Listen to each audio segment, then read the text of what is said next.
Yes, sir. Yes, sir. It's showtime. It's showtime. Killer B, the goddamn witch finder general. I got a great show for y'all lined up today. So we'll be right back after No Face Killer. Let's go.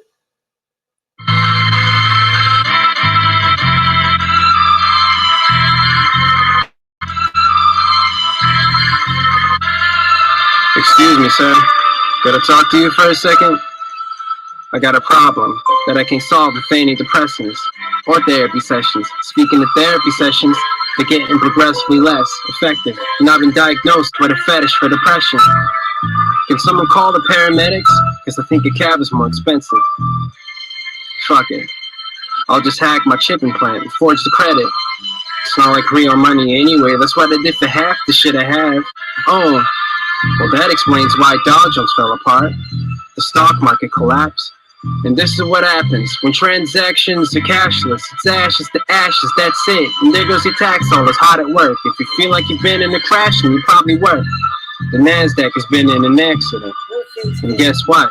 The car was uninsured. Every day it's problems. Every lane has traffic on the brake pedal, and I'm late. When that anger snaps, you can catch a jab with your face on that 101 freeway. Anything can happen. It could be the 405. You won't want to go outside. You won't want to come outside. Anything can happen. You won't want to go outside. An altercation can happen. Anything can happen. You won't want to go outside. Nowadays, you can't rely on your seatbelt, and airbags can't protect you from road rage. Collision insurance doesn't cover violence on your lease. Here, sign this release. It states that we apologize. Your claims have been denied, and we're not liable financially in any way, shape, or form. Anyway, take this form. Wait, we forgot to staple a disclaimer for statements that you can't say in court. Here's a list of phrases. On the other side of the page are recommendations for attorneys that'll represent your case in price ranges at rates that you may afford. Right there's where you sign a date on the dotted line right beside your name. You look like you could use a little help. Oh, you're paralyzed. Sorry, I confused you for another client. My mistake. Every day it's problems. Every lane has traffic on the brake pedal, and I'm late. When that anger snaps, you can catch a jab with your face on that 101 freeway. Anything can happen. It could be the 405. You won't want to go outside. You won't want to come outside. Anything can happen. You won't want to go outside. An altercation can happen. Anything can happen. You won't want to go outside. They say everything I write about is too negative. It's too depressing to listen to. The glass half empty. They ask, why am I such a pessimist? That's when I respond back on some sarcastic, passive-aggressive shit and tell them that everything is fine, fucking fantastic, like hell it is. I tell them exactly what they want to hear. I tell them I'm happy. But they can tell I'm being facetious. When I speak like Leave It to Beaver, they ain't catching on to me being mean. Jesus. I feel like I'm surrounded by a bunch of idiots. Even if my IQ was in the single digits, I'd still feel like a genius. It's like these people don't understand English. I might as well be speaking Chinese. But never mind, everything is just peachy keen. Everything is just going swell. I'm doing great, how about yourself? Here's the finger and I'll go to hell. Every day it's problems, every lane has traffic on the brake pedal, and I'm late. When that anger snaps, you can catch a jab with your face on that 101 freeway. Anything can happen. It could be the 405. You won't want to go outside. You won't want to come outside. Anything can happen. You won't want to go outside. An altercation can happen. Anything can happen. You won't want to go outside.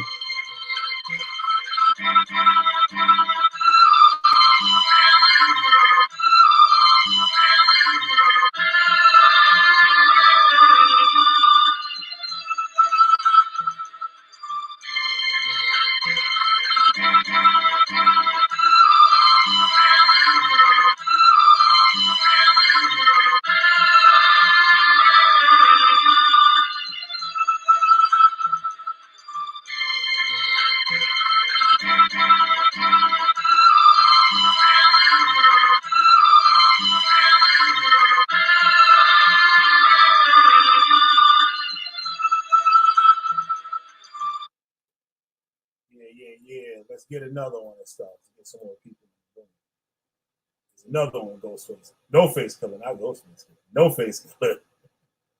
I'll be right back. Man your battle stations. All hands man your battle stations. This is the drill. This is the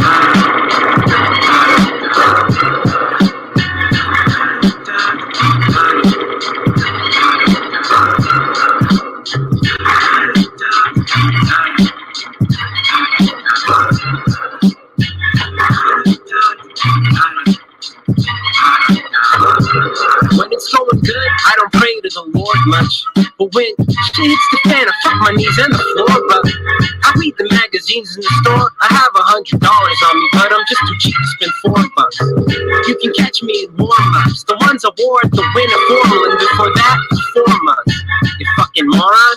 If I didn't give 2 shits, what makes you think I get 4 fucks? Why should I get a job when I can carry a styrofoam cup and make more money than somebody mentioned in Forbes does? Then drive away in my Porsche. Whoops, I meant to say Honda Accord and complain about dying of boredom. Shit, why was I born? I shouldn't mind being poor.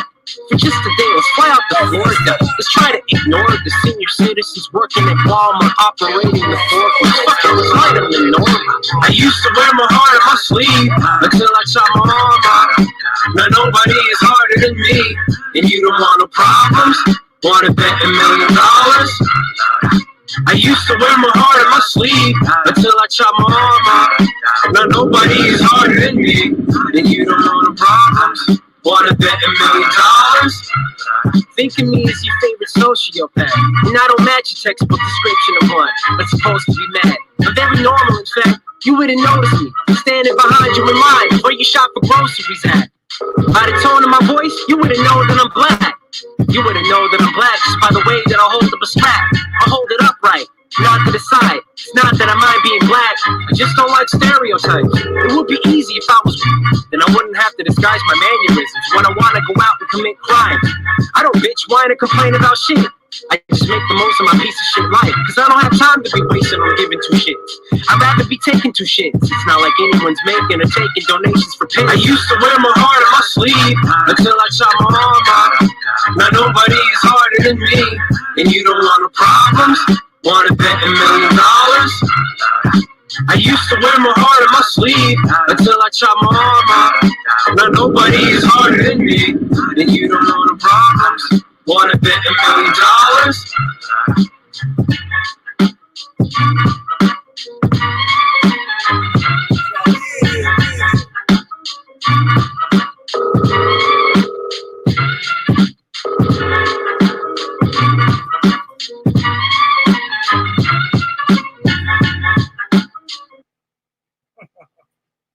When shit hits the fan, I scrape my knees and the floors up. Shout out to No Face Killer. Shout out to No Face Killer. Once again, it's Killer B, the goddamn witch finder general. You got a witch, I'll burn their asses up. We got a good show for y'all today. Shit, we got a good show for y'all today, boy. Yeah, we're going to get back on these cults. We're going to get some testimonies from some ex-cult members.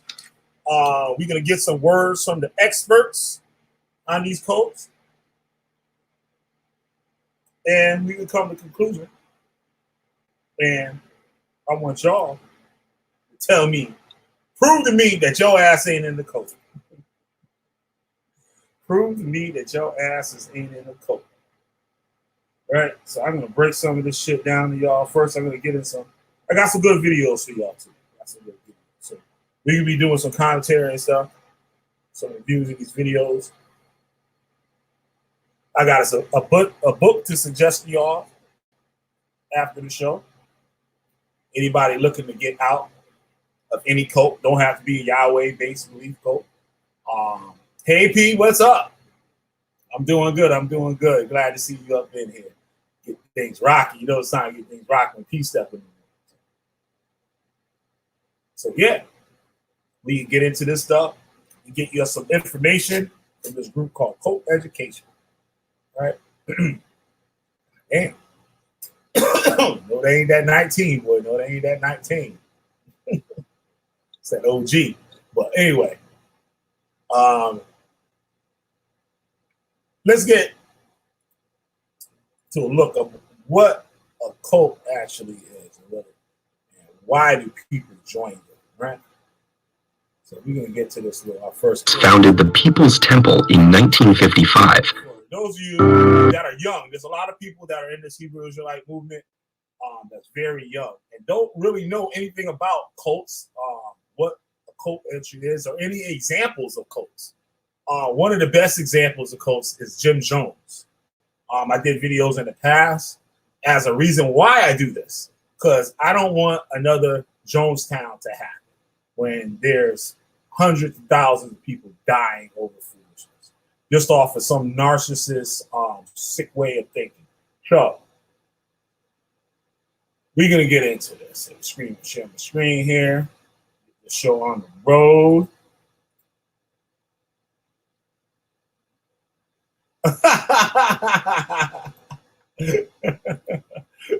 Yeah, right. Gotta get somebody better get tea or popcorn. All right, let's go.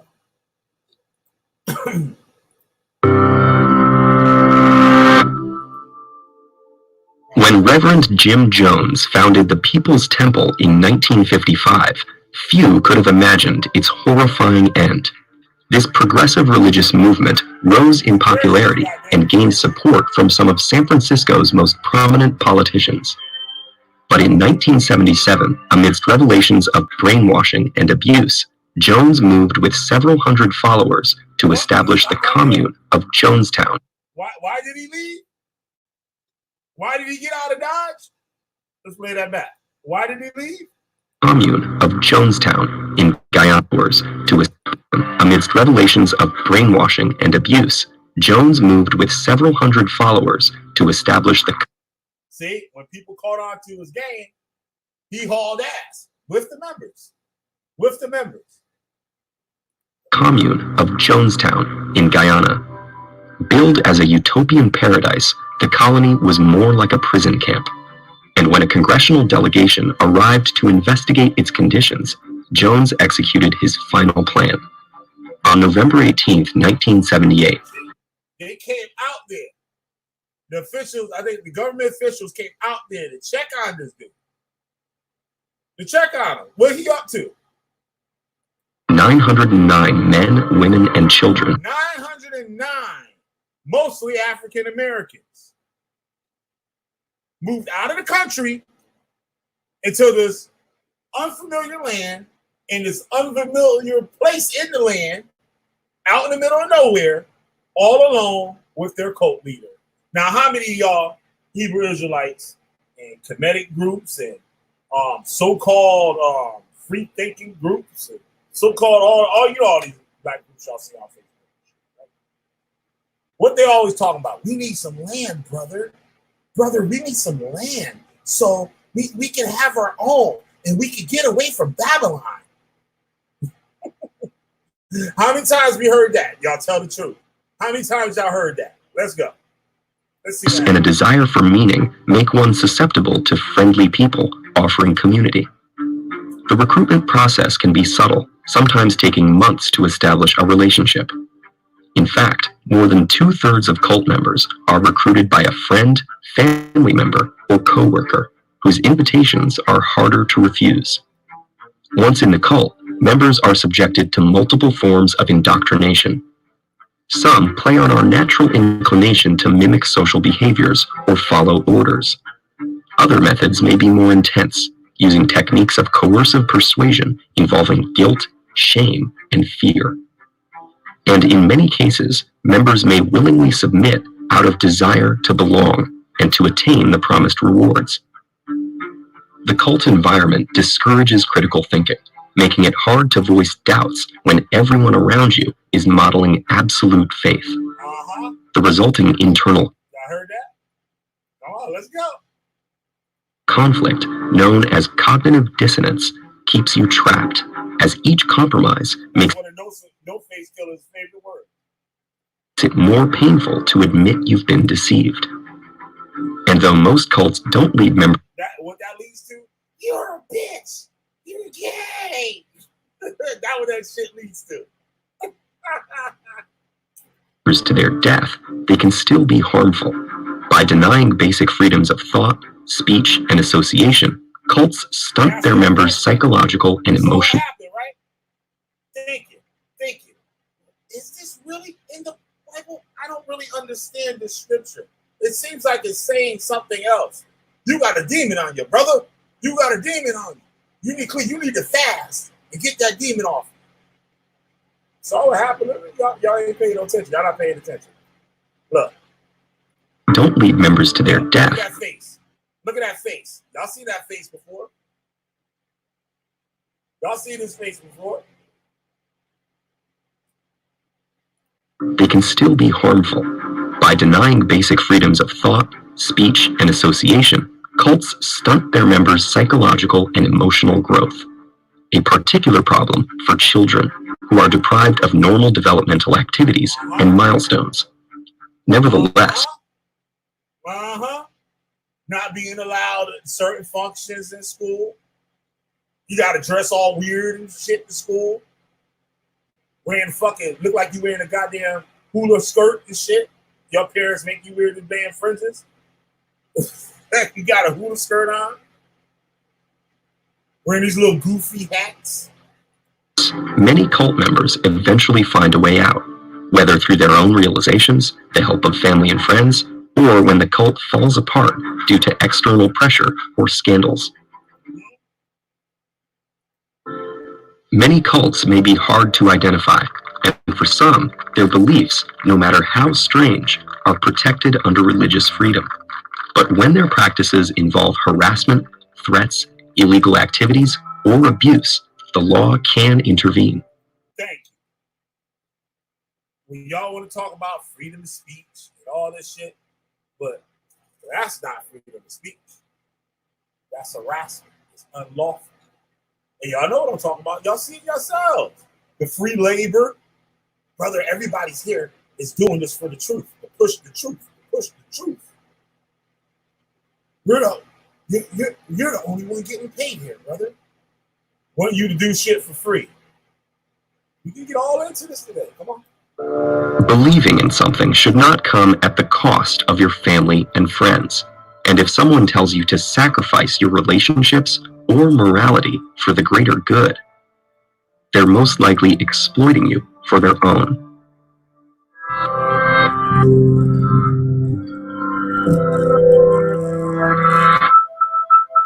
So, now, we got a little example of what this shit is, right? You can hear from experts. Right? Well, let's look at this one.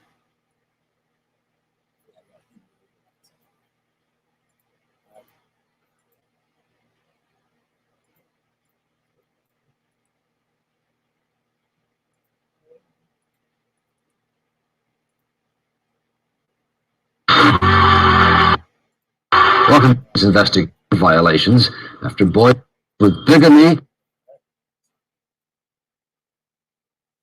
and child labor violations after boys and girls under the age report on the House of Yahweh, the local district clerk. After our 2020 report on the House of Yahweh, the local district attorney's office continued its investigation, charging Hawkins with bigamy and child labor violations after boys and girls. See, they have to get them on these things. See, now, like they said, there are groups. There's a whole bunch of new religions that aren't cults, right? There's some out there. It's like I said, some of y'all are better off in the church y'all been going to before y'all join this foolishness, right? Because they wasn't telling you you can't go to work. They wasn't telling you to quit your job. They wasn't telling you what to eat and what to do, all this other crazy stuff. You might have things that are part of the religion that helps better you, or just part of the cultural or rituals and stuff. But these people will take those things and manipulate them into things that benefit them. You know what I mean? That benefit the leaders or the higher ups. And you see what they had to get the man on. They couldn't get him on being a cult leader. They had to get him on actual things, how you breaking the law. Like some cases is even murder. Those under the age of 14 were seen working long hours in his compound. The bigamy charges were later dropped. The district attorney said a trial would be too expensive and cited issues concerning the statute of limitations. In the end, Hawkins pleaded no contest to 4 child labor violations and was assessed an $8,000 fine, probation, and community service. He continues at a tap on the wrist, no jail time. Sometimes the crime pays. Texas compound, although there's been no word on whether another doomsday is coming. Those hours he worked, those people work for free. Y'all remember I did the one on the Nation of Islam, I think it's called the United Nation of Islam, or the United Nation of Islam. It's a Nation of Islam spinoff group. Y'all could just search probably Nation of Islam in my search thing on my YouTube channel, and the video should come up. I think you got a UFO or something on the front of it, right? It's about Islam, Nation of Islam. So if you go in there, you'll see where this one leader, Black Islamic leader, or whatever we'll just call him now. He had basically was holding this woman as a slave, passing her from house to building, cleaning, cooking for people, doing all these things and not getting paid. And she was a very young girl. And the dude, I think he hasn't been caught yet, I believe, too. He's still on the run. Like the guy started moving around and stuff. He's a truck driver. He started moving around. They haven't caught up to him. But he ended up owing I think it was a few $1 million or something like that, worth of free labor this guy got for the people that he violated. Crazy, but let's go. We invited Hawkins back on our program today, but he declined. Another church leader, Yediah Hawkins, was sentenced to 30 years in prison after being found guilty of aggravated sexual assault of a child, his 14-year-old stepdaughter. Let's get more on this now by turning to Rick Ross, one of the country's leading experts on what are called destructive cults and controversial groups like the House of Yahweh. Mr. Ross, thank you for being here. What do you make of the House of Yahweh? They say they're a religion, not a cult. Well, what I know is that Yisrael Hawkins, the leader of the group, is an absolute dictator. He's the hub, the defining element of the group. It's personality driven. He's just like David Koresh or Jim Jones, in the sense that he has absolute and total control over his compound and his people. Is he a dangerous man, do you think? In my opinion, yes, he is. And he's pled guilty to child labor violations recently. One of his top leaders is serving a 30-year sentence for sexually assaulting a child. And I received constant complaints about the House of Yahweh and have testified in court against them in custody cases. When I was there, it was amazing the number of people who spoke almost in unison about what a great man he was. They saw nothing wrong with him at all. You see that? He said how he had the great number of people that was there to support him. There'll be people coming from other countries to come support this man. Well, look, Brian, if they saw anything wrong with him, they would be shown the door. I've talked to a woman recently. That's right. I see you brothers over there trying to sow discord. Y'all heard it all before. Tell me y'all did. Y'all be lying. Who was thrown out of the compound simply because she disagreed with Hawkins. So there are people that have been just stripped clean. I mean, people will come in there, buy property, buy a house. Listen.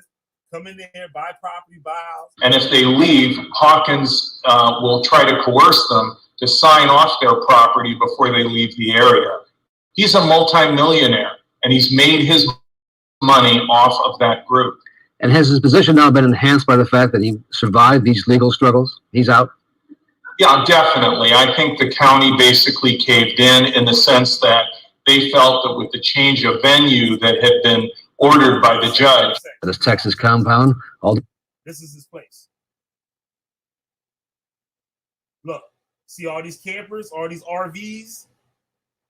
Or those could be trailers, but they look like RVs. There are some trailers there. Those are trailers there at the bottom. Look, this is his compound. This is what this man has created. This is what these cult leaders want for you, right? They want this for you. And you would look like, that's amazing. We can be one of the God. We can follow the laws of the Most High. And this don't have to be no biblical thing or whatever, Islamic, Christian, or Hebrew Israelite, or whatever. It could be anything.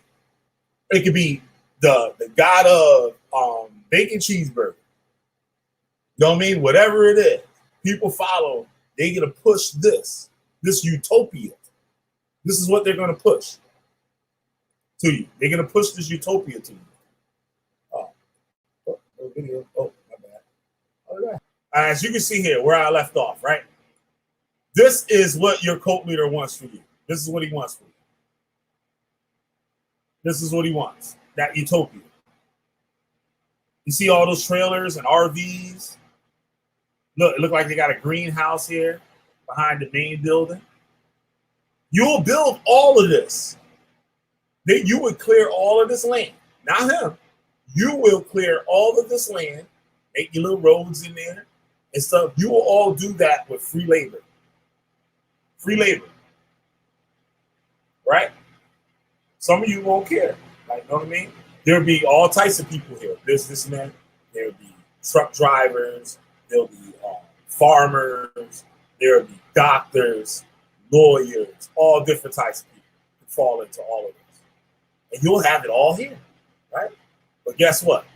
It's all under the authority of that man. And once you go against what he says, this whole community turns their back. And now say you can live in this one little trailer right down here in the bottom. This one of them. All these people around. You're demonized. You got a demon. You want to leave? The money that you invested here and everything, that all stays there. It all stays there. You might get put out. And like they said before, have to forfeit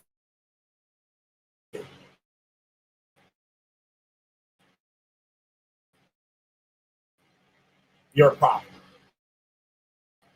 on the common.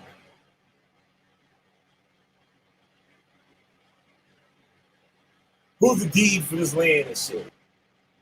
Let's continue. That had been ordered by the judge that it was going to be very expensive to put the trial through. And so they pled it out. And I think Hawkins sees that as a victory. And I think law enforcement in the area feels that it's just too expensive and too politically volatile to go after him. As you track this group, and because people claim all the free speech thing, all the stuff, freedom of religion, it costs them way more money than I guess the whatever. Other groups like it. What's next in sort of their progression as a group, as a cult? Well, I think Hawkins is getting older, and eventually he will die, and the group will either end or someone will step up and fill the vacuum of power and take over. There's a substantial amount of assets, so in my opinion, the group may go on simply because there's a cash flow and there's motivation. Does it surprise you there continues to be a number of people who join groups like the House of Yahweh and others? No, Hawkins keeps coming up with these phony prophecies in which he predicts the end of the world. Predicts the end of the world. Listen, well, how many years GMS said, yo, it's right around the corner. Yo, it could be next year. In a relatively brief time. This attracts the attention of the media. It attracts the attention of people through the net. And the next thing you know, people are driving down to Abilene, Texas, and going to his compound in Clyde because they think that's the place of safety. After the prophecy fails, he tries to spin it however he can. And many of the people just stay and they never go home. Why are they drawn there? What are they looking for when they go?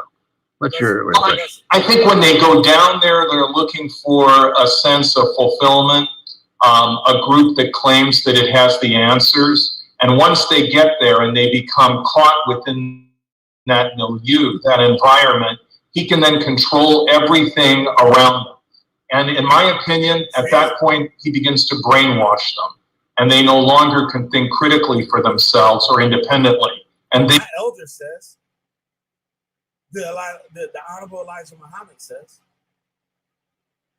Elder Nathaniel says, you know what I mean? General Yohana says. They end up General Yohana teaches us. relying on him to determine what's reality, what's right, what's wrong. And, you know, it really gets pretty crazy. I've done interventions hired by families to get people out of cults, and this one in specific. And I can tell you it's really tough talking with them and getting them out of this group. Rick Ross, thank you very much for being here today. Well, what do you think? Should Israel Hawkins be protected by the First Amendment, or is he someone the government should be investigating? You can join. Living in the Orthodox community is very difficult to explain. It's completely different from normal society, even though we live in the city. Going out from the ultra-Orthodox world, it's like we live in the Middle Ages for an outsider. It seems like a few centuries ago.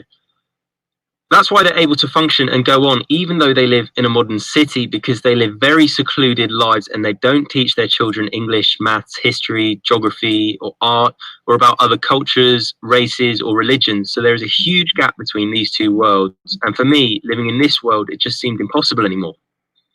What was it like as a child growing up in the ultra-Orthodox community? As a child, I remember being told by my parents and teachers that everything outside is bad outside the community, not only non-Jews, but anybody who doesn't follow the Haredi lifestyle. We were told non-Jews are like cattle. They are born, they mate. They were created to help us, to enable us to sit and learn the Talmud and follow the path given by God. And the reason why the outside world seems so colorful and interesting is because that's all a big pretense in order to create a nice world, so we are drawn there, and our duty in life isn't why the outside world seems so help us, to enable us to sit and learn the Talmud and follow the path given by God. And the reason why the outside world seems to follow the Haredi lifestyle.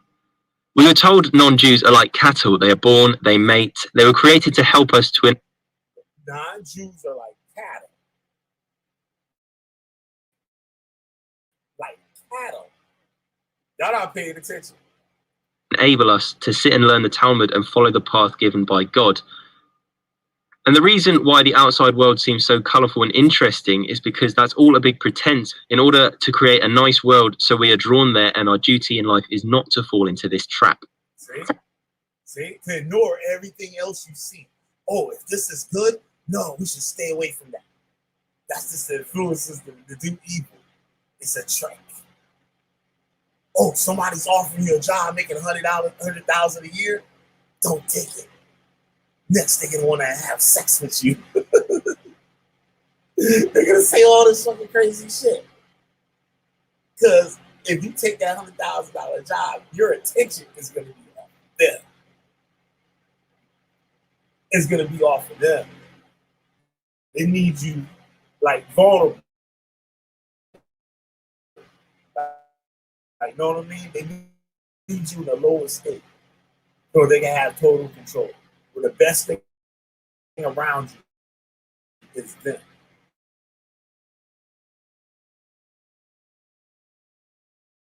Listen to what they say. Listen to what they say. So how much contact would you have with the outside world? They're so secluded, there is no chance a child would ever come into contact with a non-Haredi or non-Jew. See? They buy everything up. So where they at? Like, it's only them. We got neighborhoods like that out here. Like, it's only them. Like, you can go down a street, it'll be all them. That's the only thing you be with them. And that's how they work. And that's what these Hebrew Israelite cults want you to get to. They can't they gotta do anything else. It's like you try to do anything, you can't count out niggas to do nothing. Like, you know what I mean? They're gonna fuck something up. Regardless. They're gonna mess something up. So what they do, they're trying to groom you to get like this. Like when I was in one of the groups, like Hebrew Israelite, and what they were saying is like, yeah, we want to open stores, and then we could employ you brothers and stuff that don't have a job to work there and all the stuff. Then we open up another one, you know, just like how the Arabs and the Indians do. right? But everything is going to be in their name, in the name of the organization. Yes, secluded even more and live in their own built communities. I was told as long as we keep down, we keep quiet, we don't get an education, we're illiterate, we live for ourselves, then the non-Jew likes that. He doesn't want the Jew to be educated. When I was a child, I didn't need to speak English. Most of these children don't need to speak English because they never come in contact with the outside world. What happened in English? Most of these children don't need to speak English because they never come in contact with the outside world. What happens is when they're young, they teach them only a very little English, usually the Haredi community that live in the villages. They don't teach anything. What's going to happen is he's going to grow up, get married. He won't need to speak English. He'll have his job in the community. A few times when he's going to come into contact with the outside world, like if you're going to the doctor or applying for a visa, they rely on the wife. So girls, they give more English and maths education because the role of the man is to sit and learn, to give his life for the Torah. And the role of the wife is his life to the Torah. So the men get to sit at home while the women go out and get the money. I didn't even know that shit. That shit crazy. to work and look after the children. Is it the case that people in the community have to ask the rabbi before they do anything? So usually everybody has to have a rabbi to ask questions, whether about practical life, about intimacy or any kosher stuff, any question he has about Haredi lifestyle or religious beliefs, he has to go to his rabbi. TV, they're both prohibited. Even internet on your mobile, we're not allowed a computer at home. We're not allowed to read any secular stuff, newspapers or books. Haredi community have their own newspapers where they censor the news. Most of it is translated from secular newspapers or from progressive Jewish newspapers. So they have their own newspapers and they sell it in America, written mostly in America. See, they got their own media. So the only, just like y'all right now, all y'all got on your shit is Hebrew Israelites. Sometimes the coach tell you you can't have those subscriptions and nothing else besides Hebrew Israelite from their camp. And you got is done.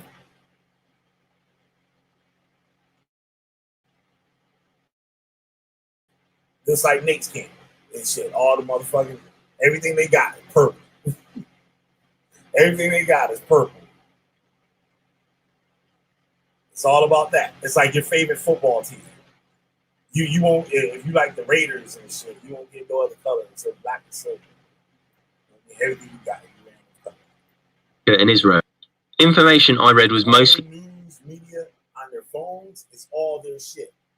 They can't get access to nothing else.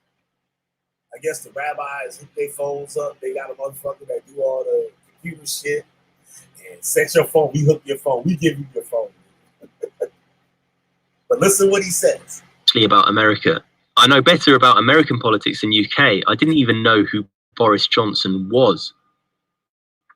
They're all written by a few who really know what's going on. They're a bit more educated themselves. That's how they can read non-Jewish newspaper.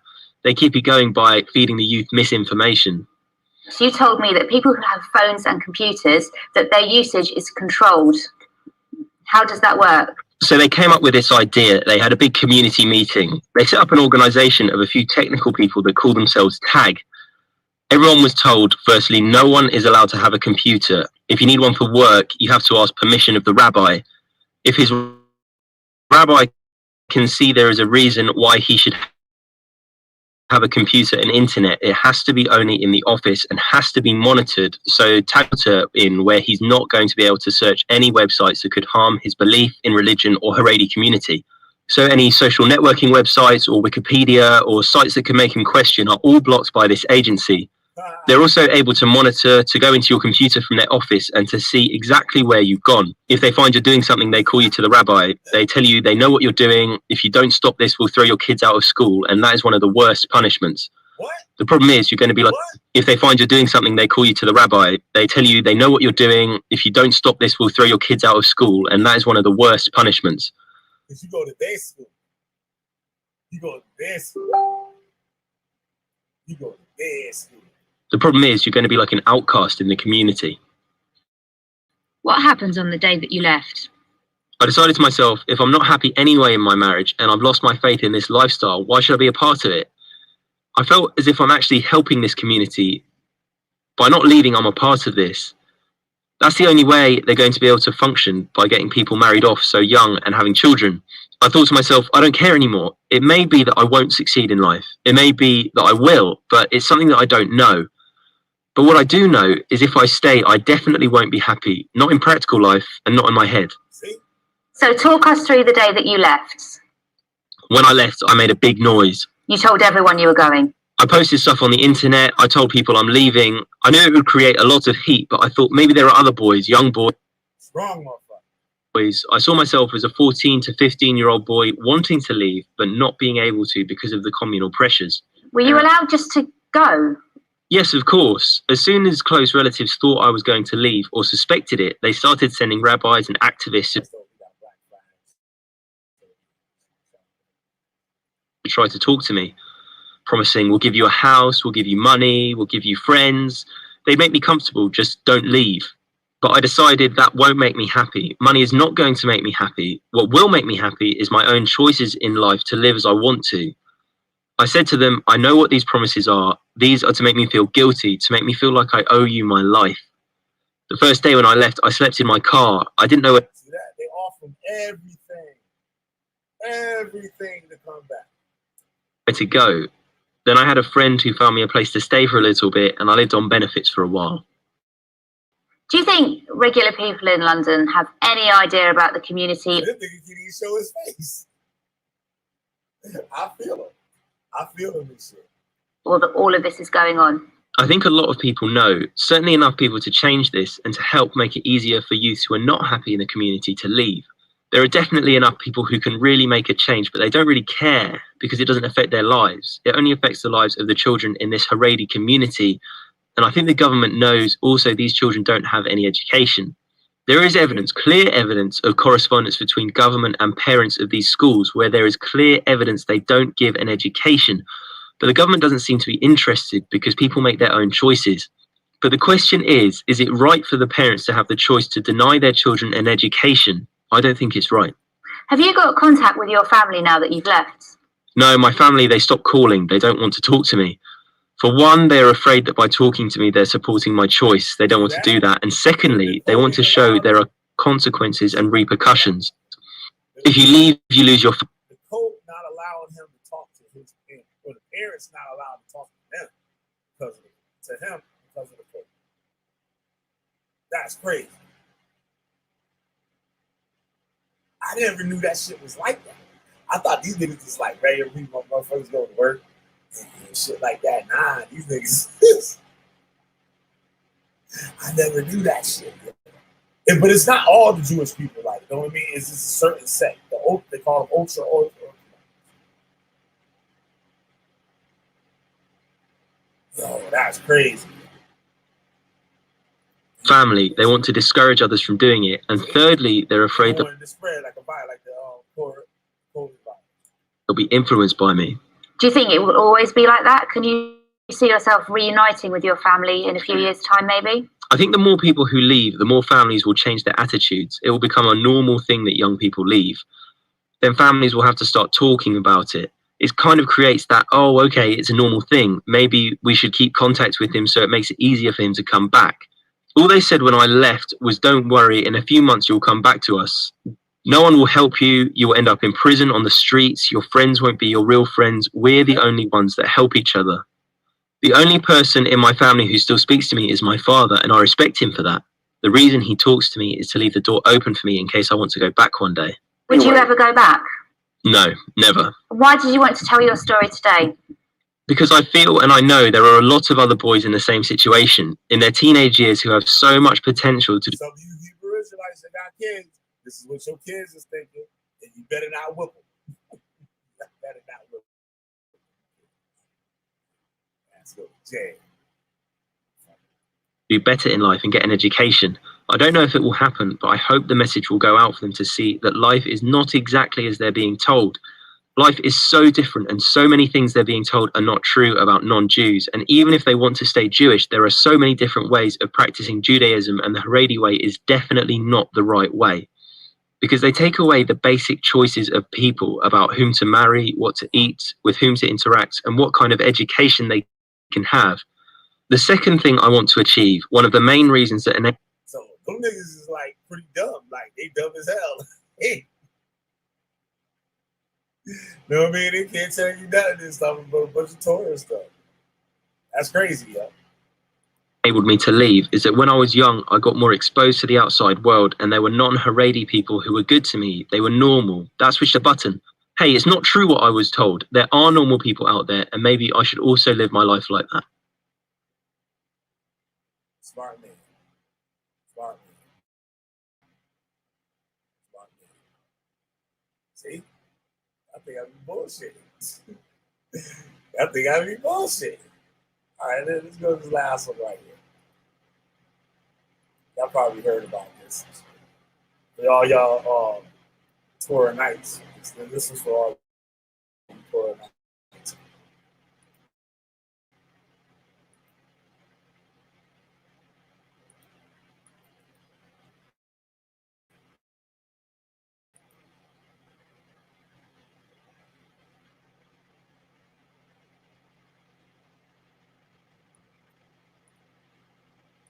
Yeah, P, that shit's crazy.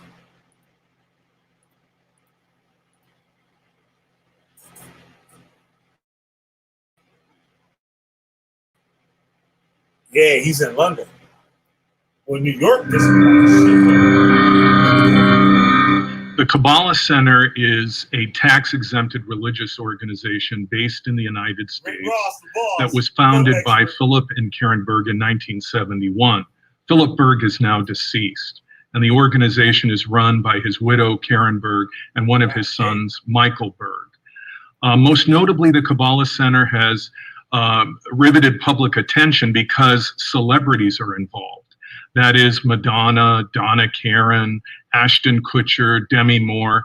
And when an organization has celebrities involved, it attracts a lot of attention. The Kabbalah Center has also generated considerable controversy over some of its practices and behavior. One of the things that has drawn attention in the press and generally in the media is the peculiar practices of the Kabbalah Center. These practices, which are done for profit, have drawn controversy. That is the marketing and the selling of things through the Kabbalah Center that seems to benefit the Bergs. So this is an organization that has a long history of bad press, complaints, and allegations that it is a destructive cult. Destructive cult. It's Kabbalah about Kabbalah.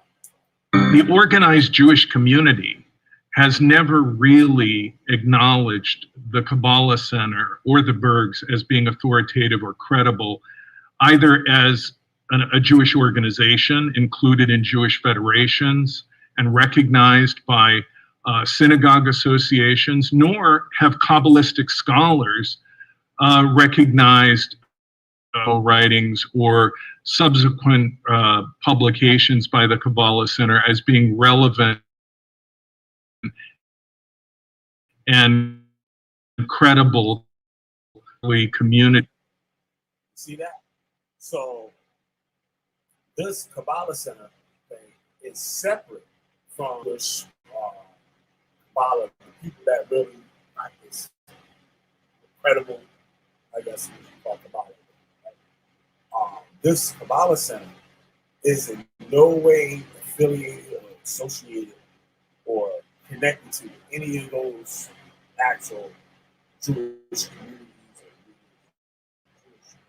or religion, sex, or whatever. That's in the prime Jewish. It's like you have like Christmas churches like that. Stuff like that. All these different things. They all fall under a certain type of church thing. They're all accepted as legitimate church. But you have some crazy as hell, like, you know what I mean, with this dude saying Jesus and stuff. And they won't have any affiliation, even though they believe that they're Christian. Yeah, that's the best way. They're not really Jewish. Of Kabbalistic researchers. So what you have in the Kabbalah Center is really more like the Berg Center, which is dedicated to a philosophy that was put together by Philip Berg. In my opinion, and I speak as someone who has sat on national committees for the Union of Reform Judaism, worked for Jewish Family and Children's Service, and taught for the Bureau of Jewish Education. And I've been invited to lecture about the Kabbalah Center, particularly by Jewish federations in the United States. I have received hundreds of complaints about the Kabbalah Center from former members, from affected almost 20 years.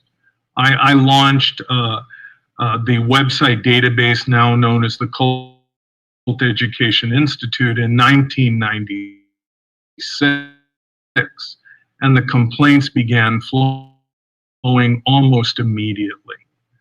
I've been estranged from family members who are active in the Kabbalah Center. When they raised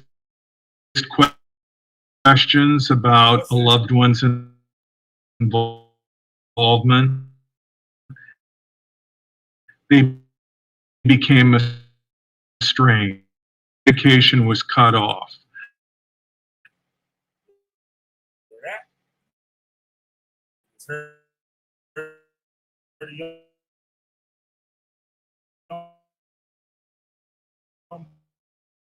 Boy said it earlier. Same thing. They question the Kabbalah Center. And on that basis, the Kabbalah Center has broken up marriages. So I have received complaint after complaint. Kabbalah Center are about how they were squeezed financially, that they were told to max out their credit cards, that they were told you can put off rent. How many times you heard that? Israelite Church of God of Jesus Christ people. How many times you heard of that? Heard that? If you can't pay your tithes and shit, something must be wrong with you. It's you, Put off paying your mortgage. See? And people. When 2000 prophecy that Tahar made 99, brothers was quitting their jobs. They was going to their job telling the white man that he's going to kill him, he's going to rape his wife and kids and shit and put them all into slavery and put his daughter in a bedchamber and they're going to come in there and kill everybody and all this other crazy stuff. So, as you can see here, same thing. People ended up in bankruptcy. People ended up. Yeah, was telling them quit their jobs, don't go to school. What you going to college for? Yahweh Shai coming back next year. In horrible debt, and they even lost their jobs because the Kabbalah Center would make demands on particular people that was time intensive, yep. And they would put the Kabbalah Center that. With me with IUIC. I lost a big client and stuff. Fooling around, going up there printing their corny T-shirts and shit. It is as their. They actually weren't corny. Shout out to Bezalel, this shit was hot. But it was corny T-shirts. Their artwork was. Allegiance before their job. And as a result, they were terminated. They lost their job. Their careers were affected. So I have received complaint after complaint after complaint about the Kabbalah Center. At the same time, let's just understand that the Kabbalah has been around for centuries. And I have been doing my work for 30 years. Have I received significant complaints about anyone else studying the Kabbalah? No, but I keep receiving complaints about the Kabbalah Center. And I think that's important to point out.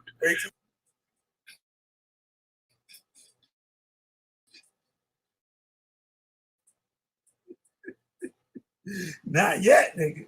Not yet. That the Kabbalah as a area of Jewish thought as an area of study does not generate complaints. It is a benign area of study for Jewish people and has been for centuries. But the Kabbalah Center, as run by the Berg family, continues to generate complaints. In my opinion, fits the primary three criteria that define the nucleus, if you will, for a destructive cult. Psychiatrist Robert J. Lifton, medical school, wrote a paper, Cult Formation, which was published by Harvard in the early 80s. And he pointed out three primary criteria: the existence of an absolute authoritarian leader that is the defining element and driving force of the group.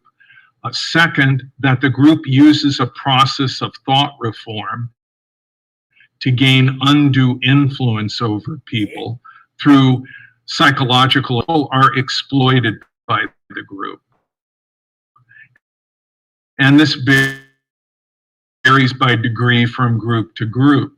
In my opinion, the way in which it behaves and functions, the casualties that it has produced historically, the damage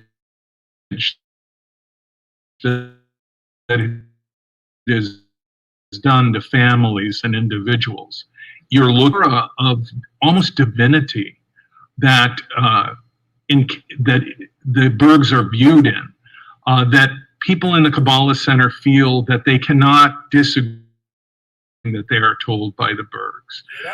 This is the same kind of authority that other people that lead other groups that have been called cults seem to have. That is absolute authority. Really question the basic assumptions of the group. No one can question the demonality driven.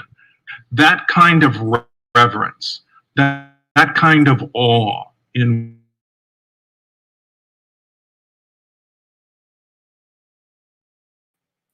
it's all about them. Do that. Typically in a destructive cult. When I have received complaints from people talking about the way that they have been psychologically and emotionally manipulated by the Kabbalah Center, by the Bergs, by the teachers there, it is parallel to what Robert J. Lifton describes, in my opinion, in his thesis regarding thought reform. That is, that these people are being manipulated through coercive persuasion so that the Kabbalah Center will then have undue influence over them. Have complained that the Kabbalah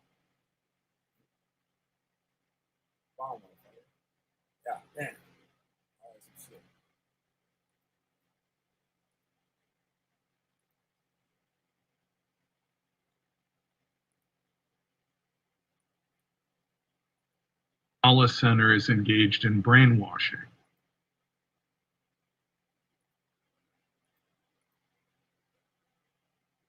Which is a term in popular culture to describe thought reform or a coercive persuasion program to gain undue influence. And here there is a pattern that I think can be seen in the Kabbalah Center regarding this type of process. That is that people come into the Kabbalah Center and they are interviewed, they talk to, they share their deepest secrets of their life with the teachers at the Kabbalah Center. And this is what Lifton, in his analysis of thought reform, calls the cult of confession. So there is this no holds barred, no boundaries confession that takes place between Kabbalah Center students and their teachers and the staffers there, which are called the Chevra, which is a Hebrew word for friends. And these relationships are very tight. and people empty their souls to the teachers. The teachers then can transmit that information to leaders in the Kabbalah Center, to the Bergs, and also, importantly, to those people that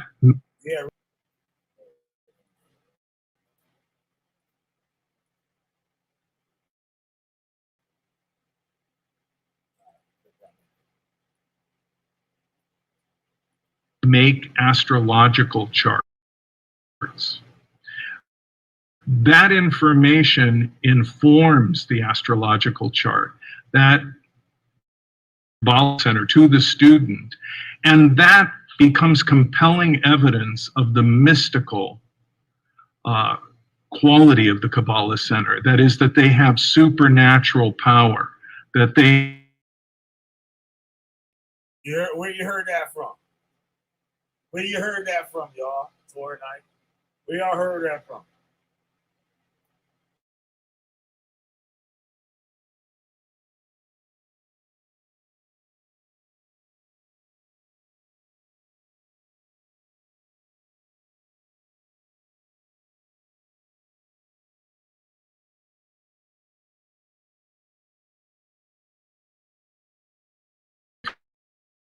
From teacher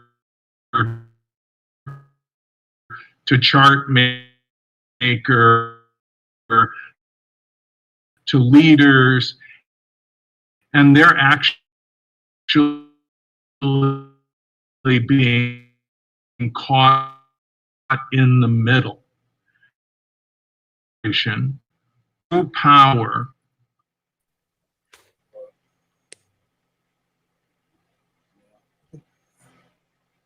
Hello? Yeah, hello?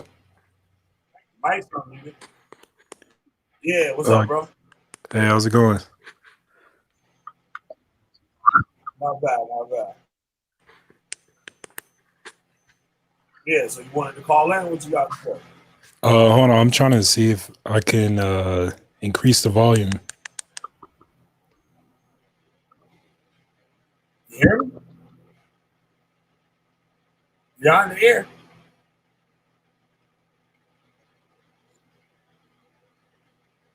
You got something to say? Or no? All right, I guess not.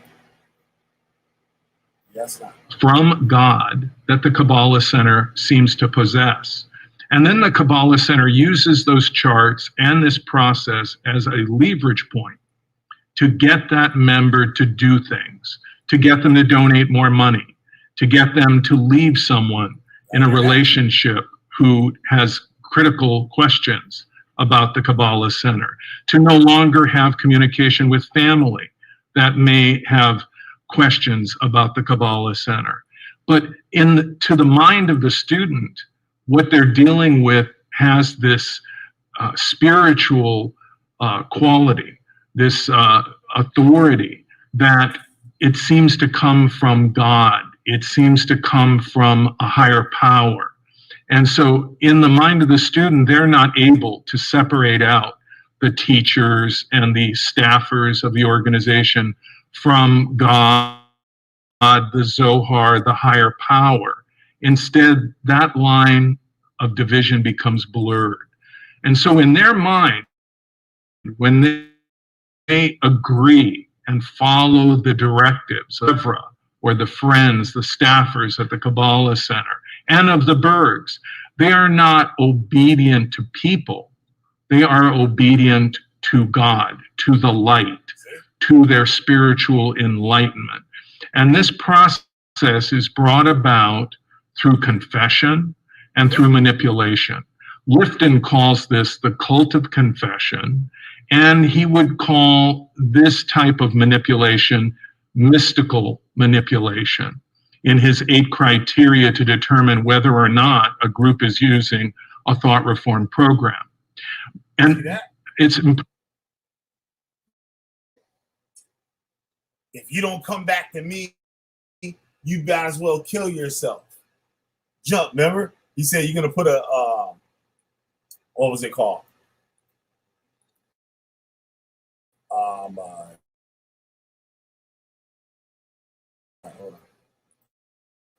Yo, what's up, man?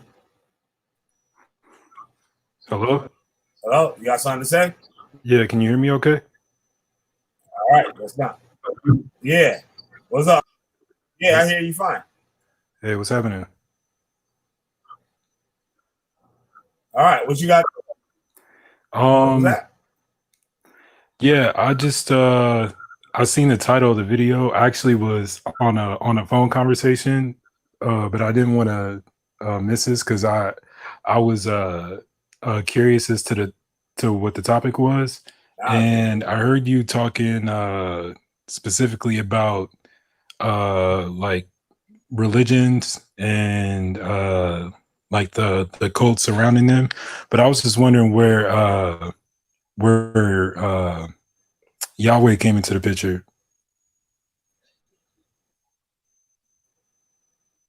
Hello?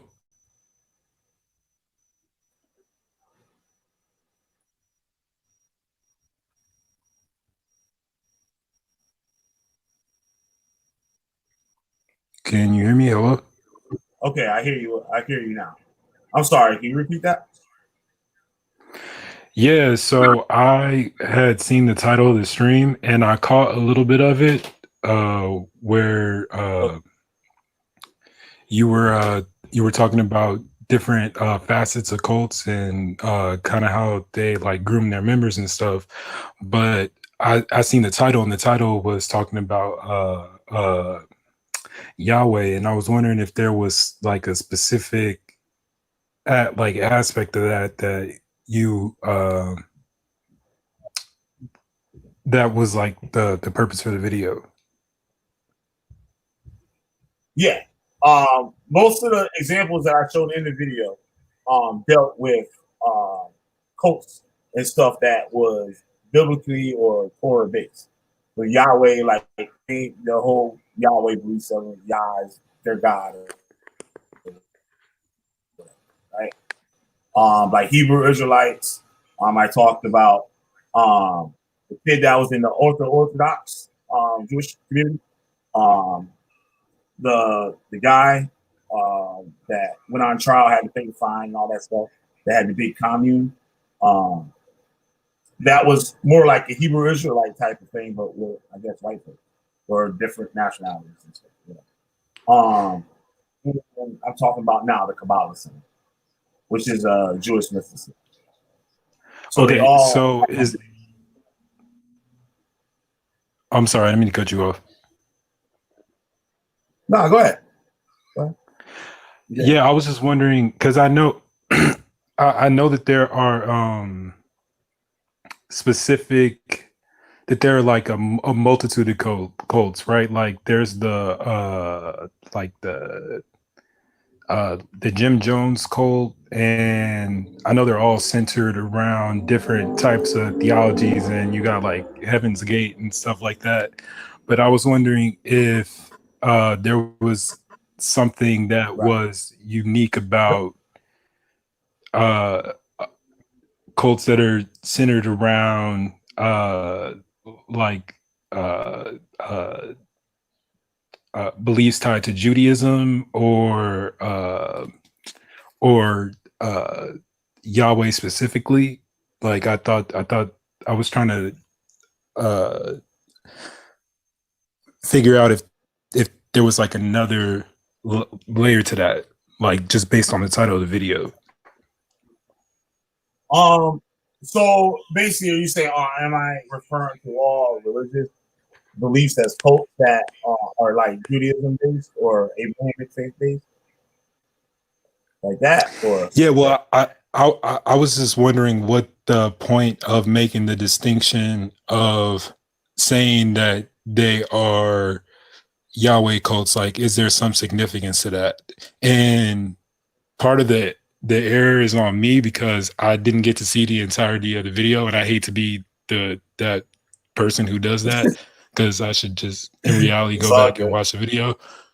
But I was trying to see if, like, based on the title, because I clicked based on the title, I was trying to see if there was an aspect, because you have some experience being in a Yahweh cult, right? Like I'm not sure if that's the actual Yep. term or yeah. So I was wondering Yeah, if well, like yeah, there you yeah, you were saying? yeah. I specialize in Hebrew Israelite. Like I was a member of the Hebrew Israelite for 22 years. So basically, the majority of my videos are all Hebrew Israelite posts with a bunch of other crazy stuff mixed in with it. Like that. And today's video was basically the reason I put that up there. Yahweh, I don't know, some people could take the word and go off on it and say like it'd be Yahweh, Yahweh, Yahweh being Yahweh, or you know what I mean? Like I just put Yahweh rather than saying Yahweh or Yahuwah or the many other names people pronounce it. But the Jewish God, put it out. But the majority of the video is about cults that believe in that God. Okay, so I guess I'm not sure if you touched on this in earlier parts of the video, but I was trying to see if there was some significance about them being Yahweh cult specifically. You know what I'm saying? Like, is there something about the particular aspect of the belief system that that uh that that that that is significant? Like why not just call it a cult like any other cult? I guess that's just a personal question that I have.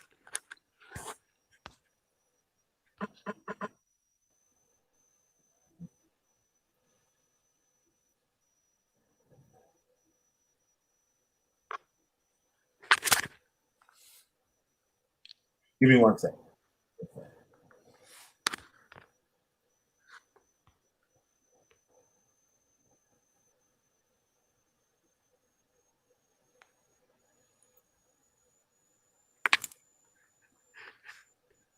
All right, I'm sorry. It's all good.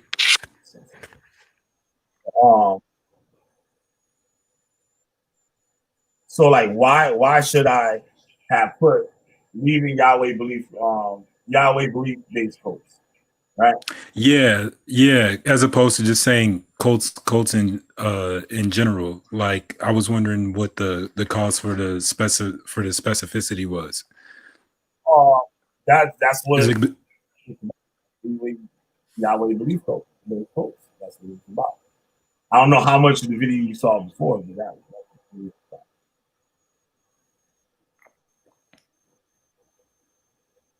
well, it could be cults too, but like I said before in the video, it could be applied to anything. I also talked about the Nation of Islam. There's splinter groups off the Nation of Islam also, and all of them are cults. And I'm showing the examples of these people experience, my experience, and what the experts are saying, and it's all coming to the same thing. It's always the same issue. It's always the same thing. But there's a fine line of what people can do about these groups. Like there's actually have to be illegal activity going on. You know what I mean? So that's the only way that they can actually put a stop to some of these, which majority of them might be. Whether they have been found guilty of it or not, but you know what I mean? That's what the X number is. Okay, and then a question I have for you is what distinction do you make between small organizations with some type of belief system and what you would consider to be a cult? And I feel like with language sometimes like certain things could get lost based on what you're saying. So like cult I know has a multitude of definitions to it, So a cult could be seen as like if it's not official, or it's not like of a certain size, or has like a certain organization to it, then maybe it wouldn't be considered a cult. It would just be considered a religion. But there's like, I guess there's more than one definition of the word cult. Yeah, so can you just like expound upon like what your definition is, and how you define it, and what like what it is that you're trying to outline here? Okay. I gotta show this picture screen. Back it out. Sorry. But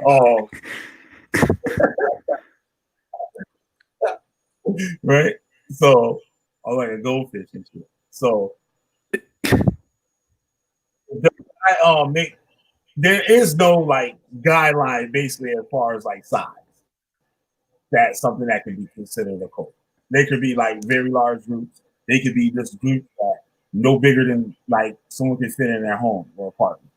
Like, you know what I mean? It goes on. There's no size requirement.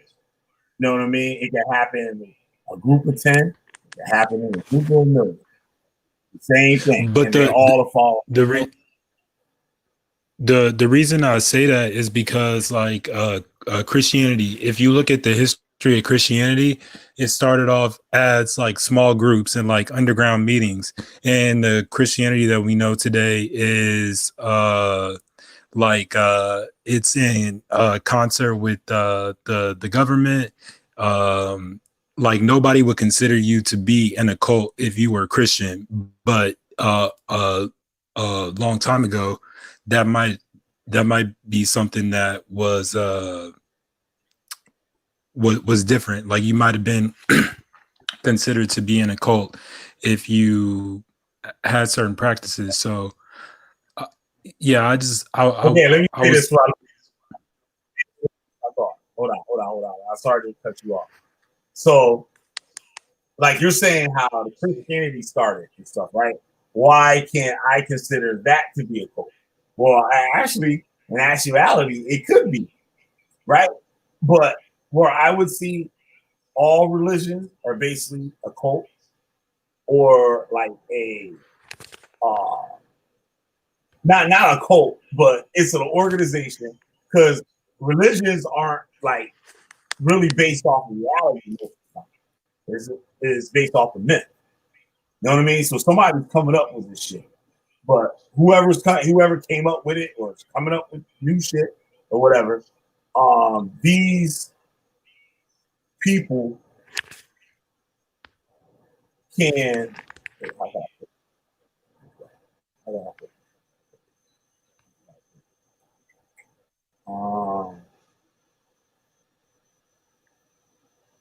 It's like the difference between a religion and a cult. There's no. It's hard. It's a fine line with that motherfucker. It's a fine line because there's people that's devoted to it and different religions and stuff. But a religion doesn't put anybody down. It doesn't prevent you freedom to use your own mind. You're not put in harmful situations financially, mentally, physically, and spiritually. That's what I can say about it. It's something, it doesn't hinder any of that. Like if you're at a regular church, like, right, and you don't believe in what they're saying, you just don't go to the church, and ain't nobody gonna come following you and telling you that you're going to hell because you left that church. But a cult will fucking hunt you down, fucking blow up your phone, tell you you're going to hell. They might tell you they're gonna kill you, or God gonna kill you. In our cases, Yahweh gonna kill you. You know what I mean? And that's a cult. Like a religion, you go to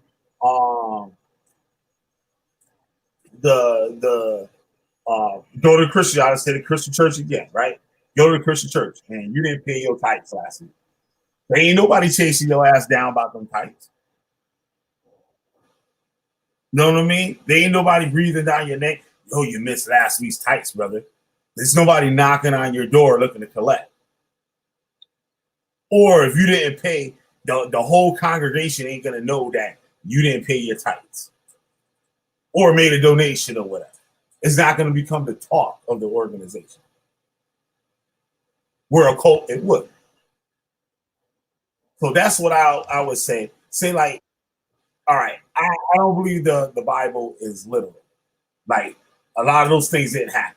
Some of the stuff is like real history that's mixed up in there. These things happen, but there's a lot of shit up in there. The majority of the shit is made up fantasy, like mythology. You know what I mean? So the shit ain't real. It ain't real. Like I'm not saying you can't live by it or use the literature, use the book to better your life or to or be able to achieve whatever you want to achieve, whatever you're looking for in life. You want to know how the earth began and how things might end or whatever, like, and you choose that book to tell you believe that, but you're not ready to kill nobody over reading that. You're not ready to ram this shit down your best friend or your relative's like throat and tell them that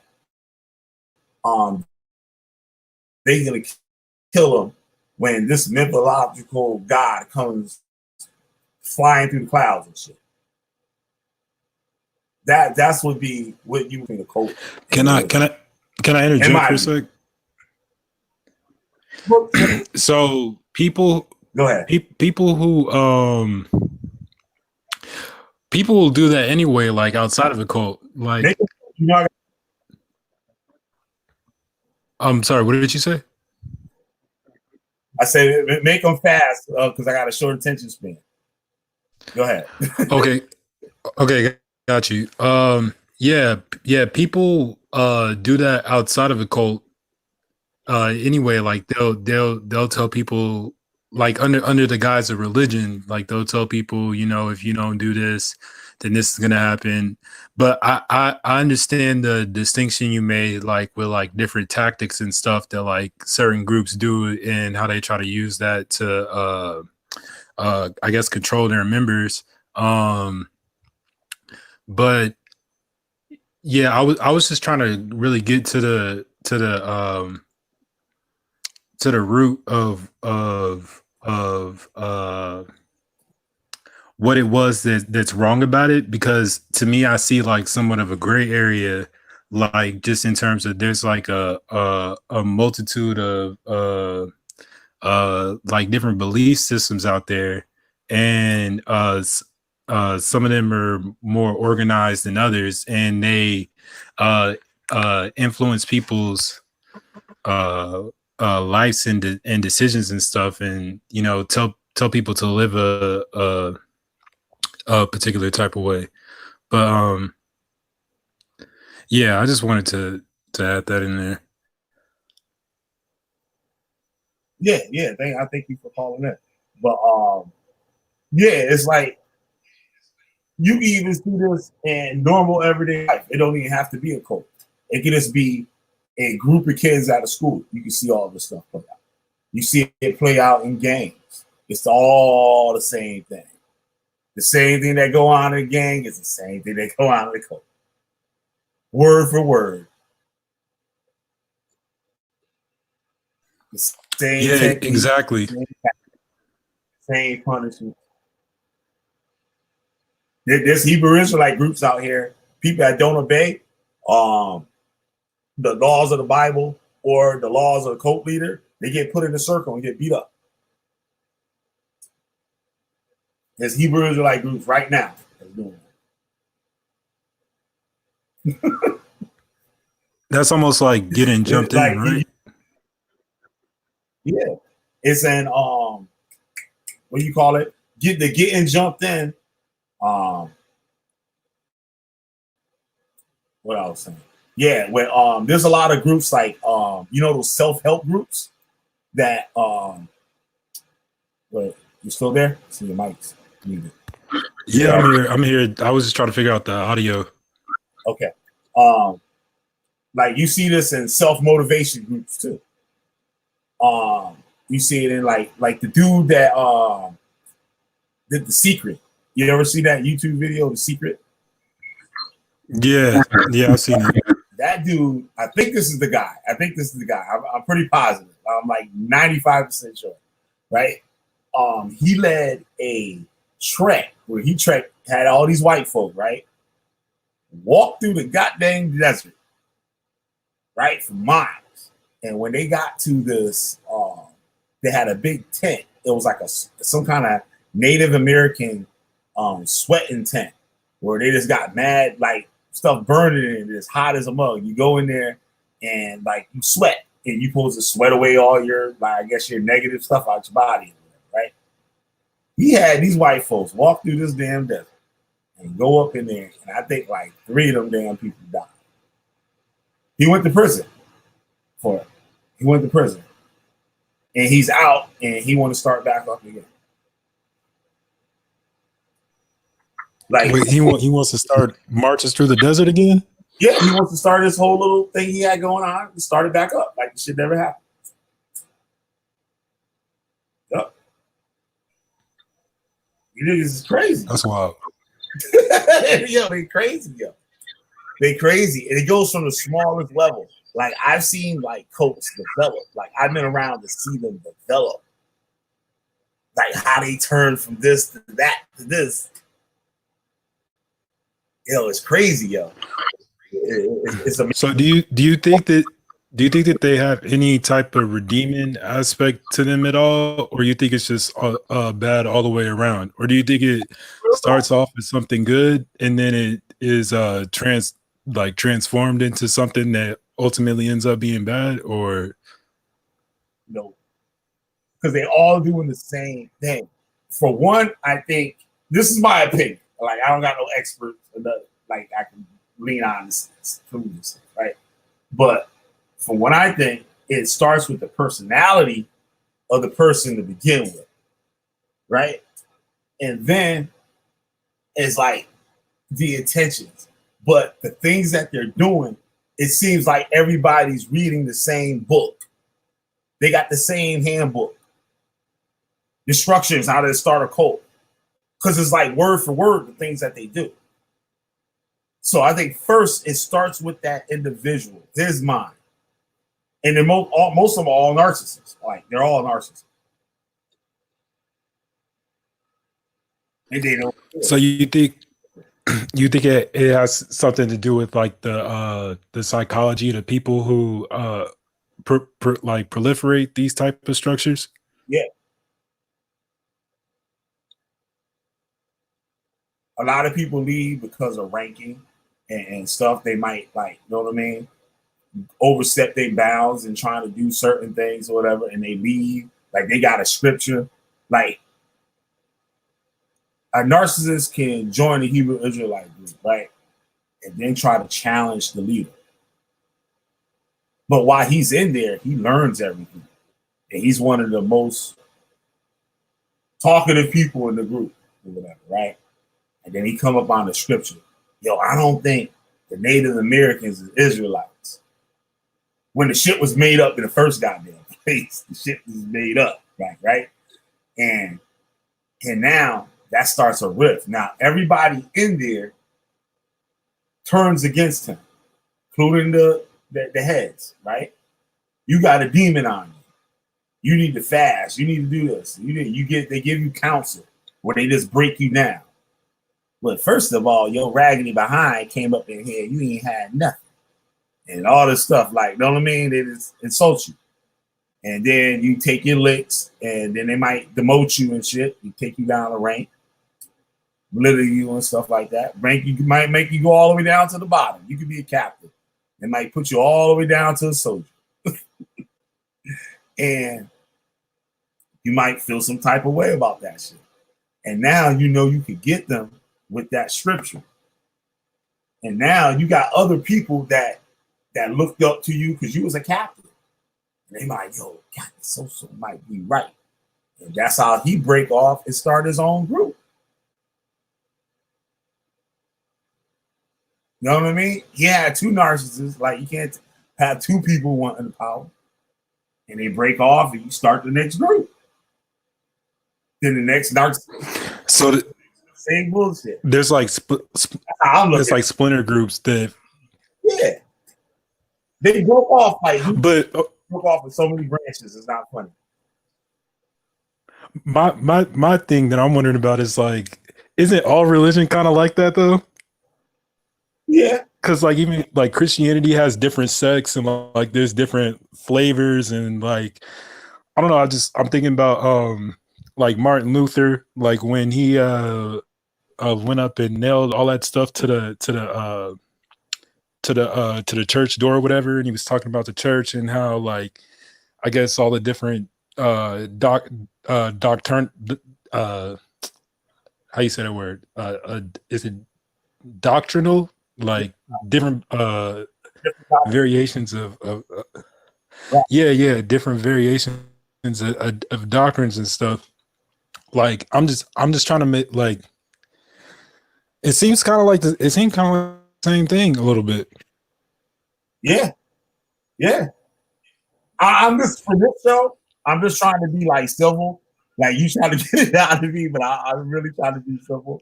Like with it, like most of all this shit is bullshit. All that religious shit is bullshit. Well, there's like I can't say it's bad for people. Religion isn't bad for people. It's healthy. It's healthy in a certain way. So you think? I don't know. You think all forms of religion? At this point, I don't have the regular. I mean, I don't want to veer off too much from the subject of the video if that's not in line with what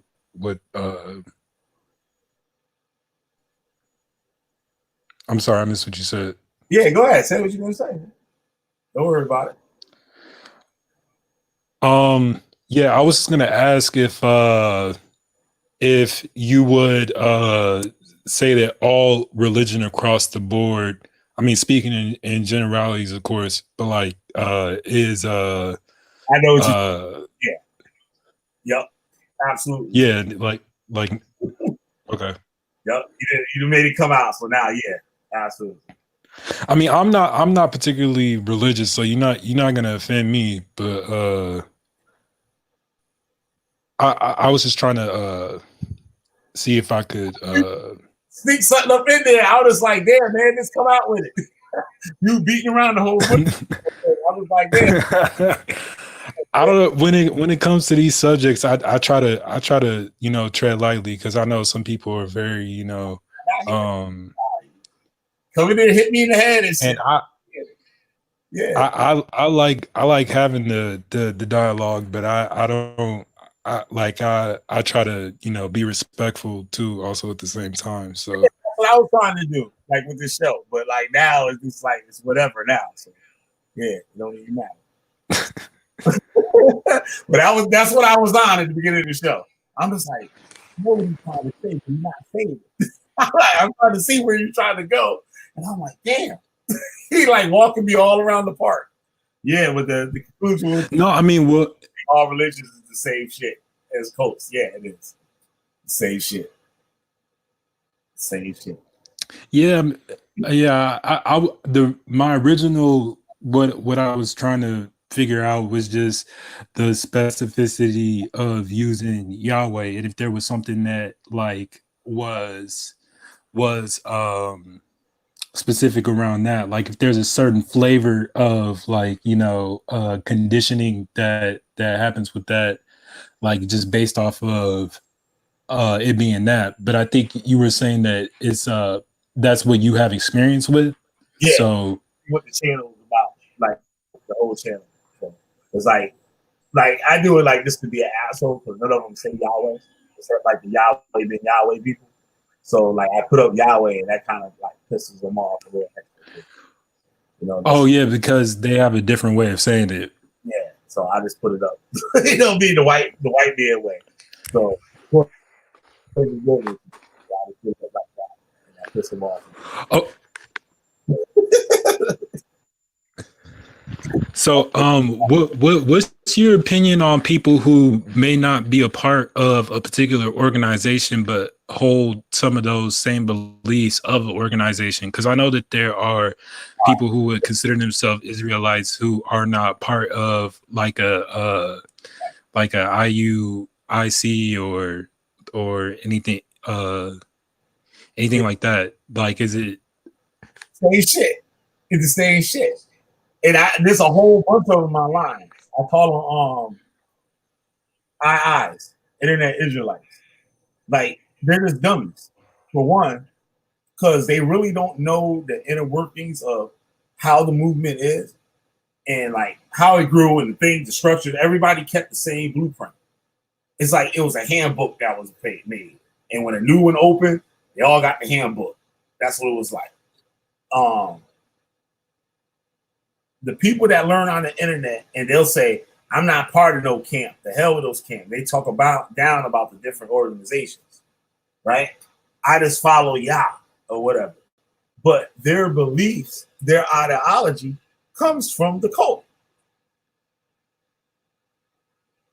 And they repeat the same phrases, the little trigger words, the way they talk, and like the way they explain certain scriptures. It'd be word for word, straight out the original school. It'd be word for word. They might have whoever they like to listen to on YouTube or whatever. It might have their doctrine, but it's all the same thing.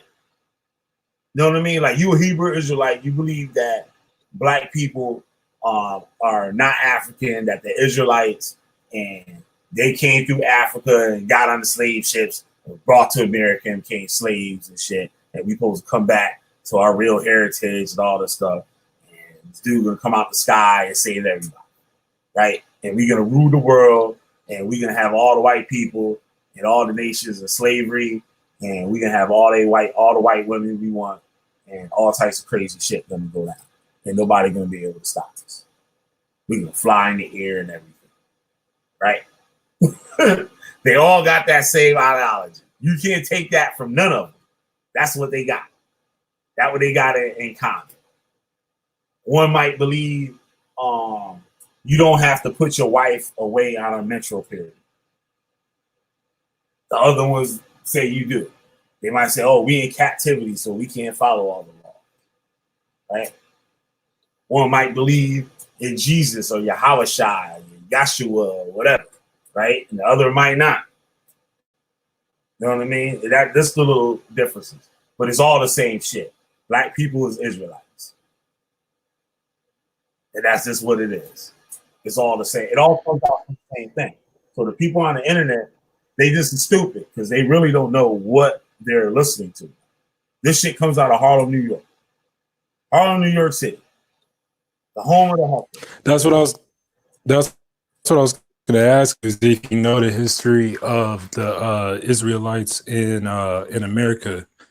Nope, they don't know. I did a video on it where I showed the history, like all the leaders, like Crowdy, Ford, Cherry, and there's some other more people and stuff like that. Matthews and all that stuff. So I'm showing like what they claim what Hebrew Israelites is today. These people, like, some of them is the same shit.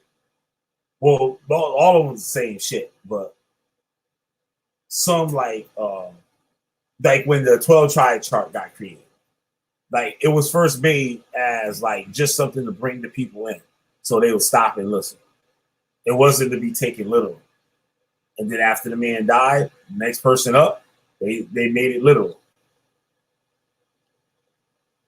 Then it stayed in that area. So the original. Go ahead. The original intention of the 12 tribes chart was just to draw people in. It wasn't meant to have any validity to it. Right. Exactly. I did a video and I got the audio with a person that was right there with the guy that created his testimony. He just recently died too. Yep. With the man's testimony. He said that it was just put there to bring the people in. Because he said, man, you know that's not true. He said, I know. He said, but that what brings them in. And once we get them in, then we tell them the truth or whatever, right? But then that man died, and Ariel took it over. Asha and all them, and they turned that shit into that. The next thing you know, brothers is reincarnated and shit from biblical people. Masha was King David. Tahar was Paul. Yup. Straight foolish. So what was kind of the what got you out? Like what stopped you from continuing to be a part of like these type of organizations? I finally came to the conclusion that first that all the groups were a scam. It was all a scam. They're all doing the same thing, right? Which I learned like very early in the beginning. I learned this very early in the beginning. But the problem is with most Hebrew Israelites that leave is that when they leave, they don't leave the ideology of the group. So I left the group blaming it on the leaders, not on the religion, on leaders. But when I left, I still kept what those leaders was teaching. You know what I mean? So what I saw them do wasn't right. But I'm taking what he was saying was right. And taking that along to the next group. And there'll be another group right there waiting for you. You didn't fit in there. You had too many questions. Different vibe. Because you know you got different Israelite groups, got different types of people. There's different demographics of people in each group.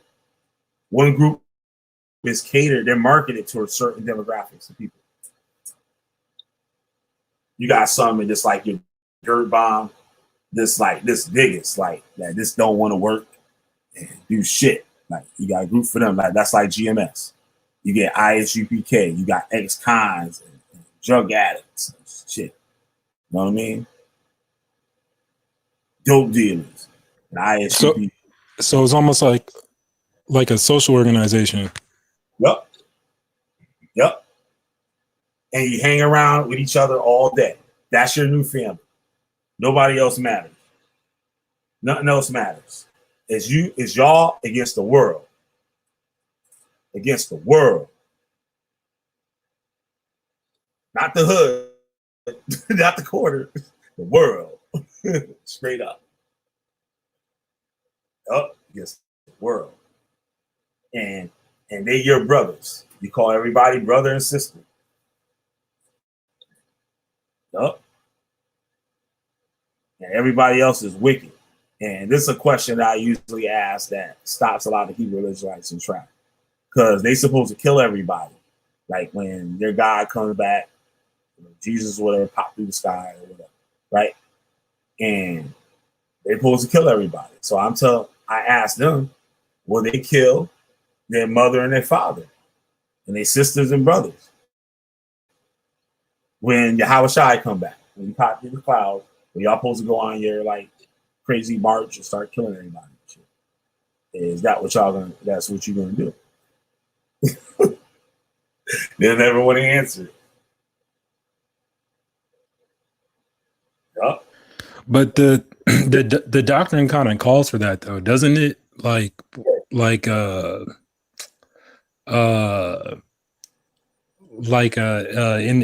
the Bible, I know it says that like I come to bring the sword or something like that, and about like making separations like between people and stuff like that.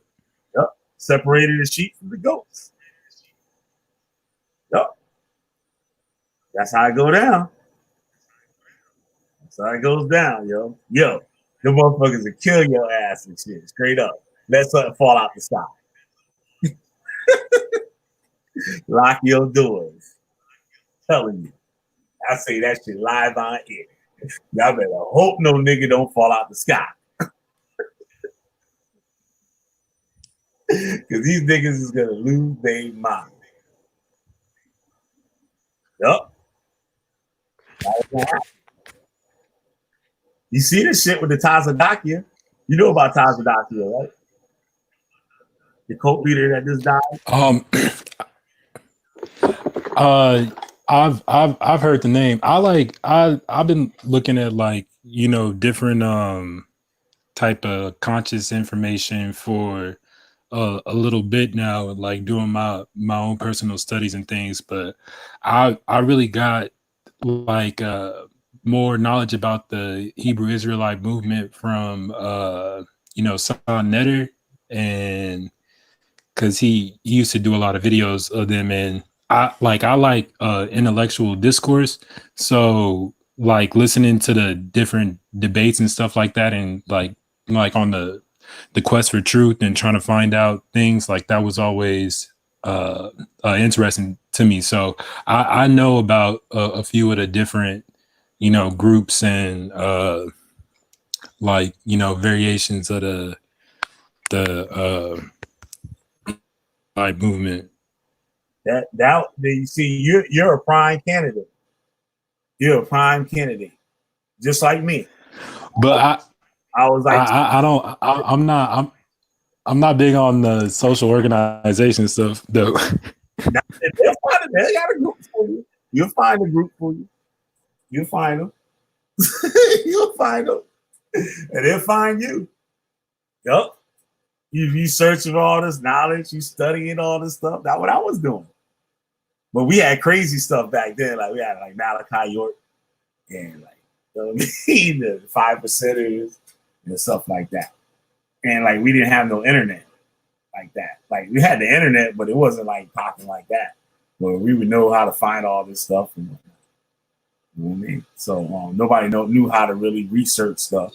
We just looking at pictures and stuff out of books that these motherfuckers in these schools and these Israelite cults or whatever kind of cult you in and stuff showing us. Look right here. It says the real Jews, the ancient Jews of Negro and Indian descent. See that eye? We Israelites. You see that eye? Yup. And you be like, whoa. Then now you look at the shit and you're like, I was a stupid motherfucker. You know what I mean? I was young. I was in my 20s, like early 20s, like real early 20s. Yeah, that shit's crazy. All types of stuff, like, you know what I mean? Hare Krishna, the Hare Krishna movement and shit. That shit'll have you fucked up too. But like, I help some people, but some people it helped. It fucked them all up. But if they could break away from it, they'll be way better than what they was before they joined the cult. Because some of the stuff, just like people that join the military, like, right? Some people like don't have no type of structure or whatever, do shit. You join the military, you know what I mean? Now your ass know how to do something. You carry yourself a certain way. So I can't say the stuff or it's the base of what they're teaching. Just like I said, like I don't have any issue with people that want to use the Bible as their religion. Like I don't have no beef with that. My beef comes in when the motherfucker starts trying to say that he descended from these motherfuckers, and when this nigga come out the sky, all y'all niggas is gonna die. That's where I got the issue. Or when you can't pay your rent and this motherfucker knocking on your door talking about where's your tithes money. Or a girl, a female, wanting to learn about this stuff and they saying, well, sister, you've been here a year. You need to start picking up, you need to pick a husband out of here. Like, know what I mean? Making them marry one of the people in the group.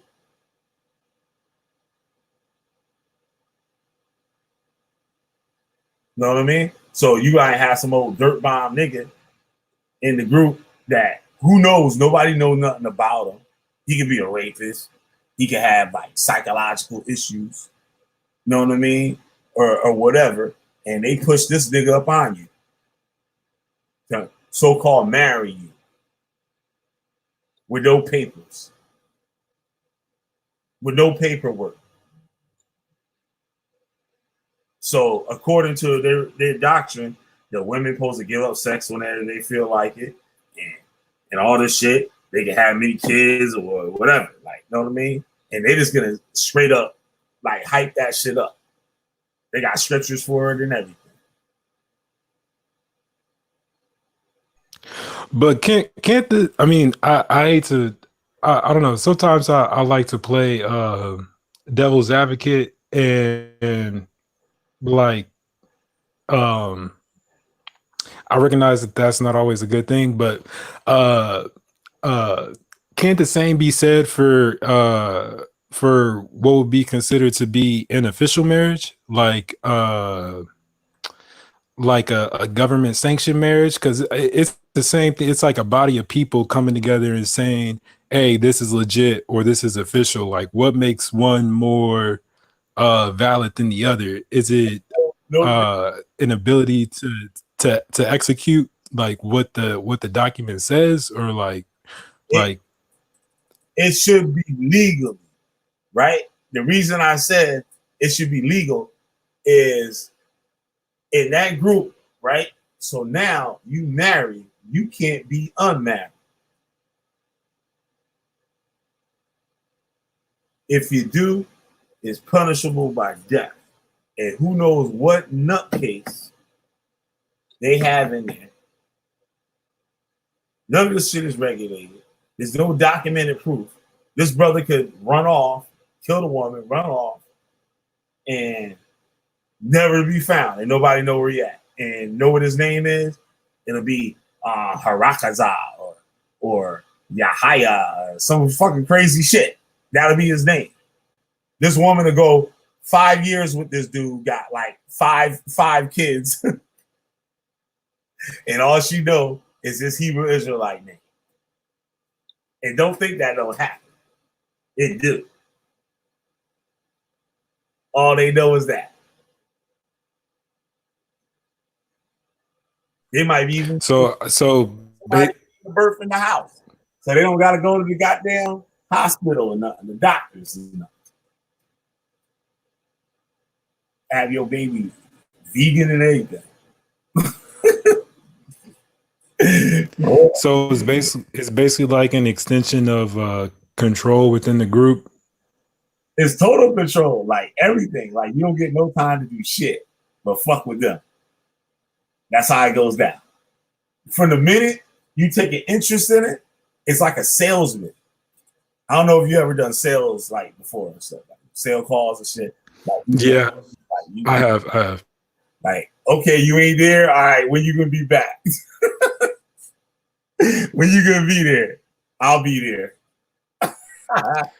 You know what's so funny? Are you familiar with network marketing at all? Yeah. It's kind of like the same kind of thing a little bit, like on the salesman tip, like in the pressure and like the like I guess what could be like some level of harassment and I don't know. I seen like some similarity like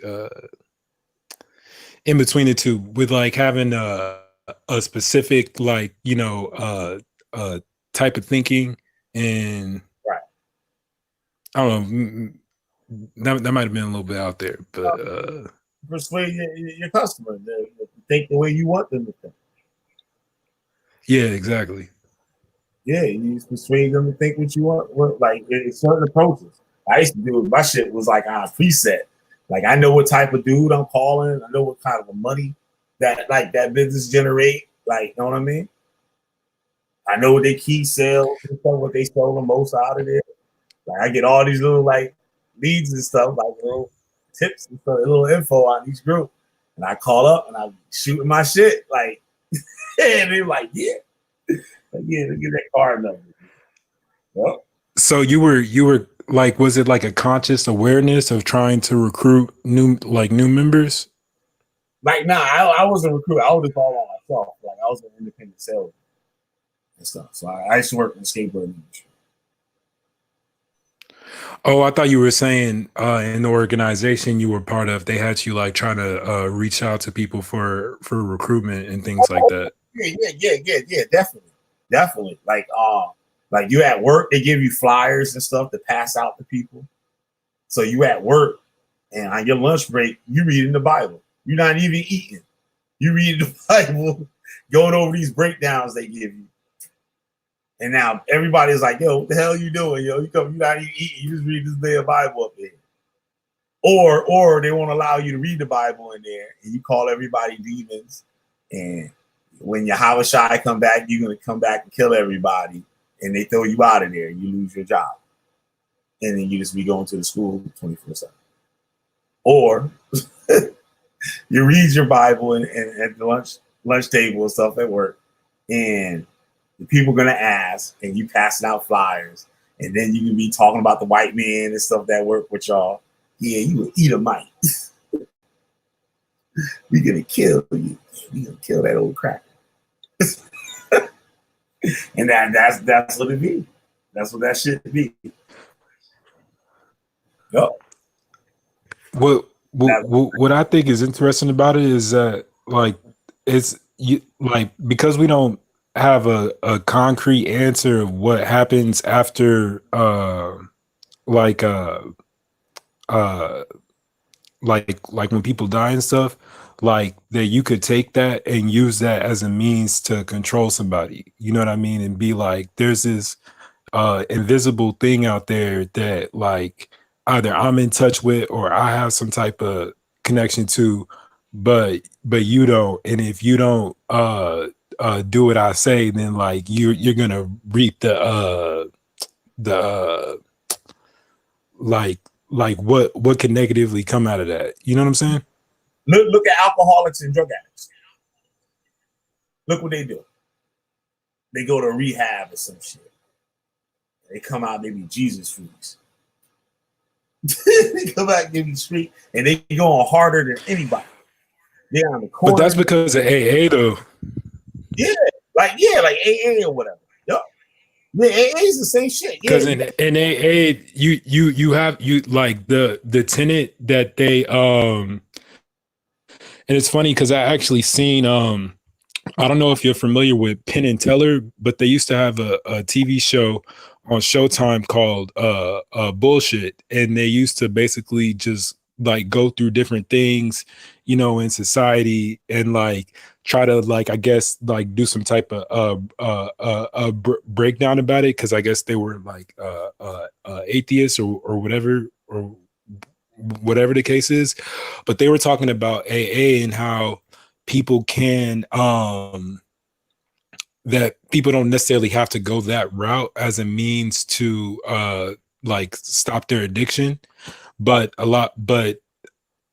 like I know it's beneficial for a lot of people, like you were saying, how something can be beneficial, like it may fuck you up or whatever the case may be, but it could like still serve some benefit to you. But I know in AA that they have like part of the 12 steps or whatever is that you have to basically there's like a portion in there where you have to give it up to a higher power or something. Right. Yep. Yeah, man. This is crazy. Yup. This is fucking bugged out. Yeah, you people are nuts. There's a lot of crazy stuff that goes on. A lot of crazy stuff that goes on. But like, yeah, you see it in all walks of life. You see it in all they got one for every type of people. You for the flat earthers, they got one for the people, the no vaccine people. That shit is like that too. But it's like there's no who benefits from it is like the people that write in the books. You know what I mean? Like they have some like doctor that says like, okay, the vaccine is giving you this, and they lying to you. You should be eating these natural greens, and I got everything you need right here in this bottle. for $250 for a month worth. You know what I mean? He dropped his shit, and it becomes a cult following. Look at Dr. Sebi. How long that motherfucker was gone? He went to the casket drop. He was doing that shit for a long time. He was doing wait. So you saying Dr. Sebi's a co-leader? Yep. Okay, yep. Yeah. So that's okay. So like I'm trying to see where the line is between, because I mean I know that there are people who might take that information, and if they have like a particular type of personality type, then they will try to use that to try to control people to like, you know, satisfy whatever type of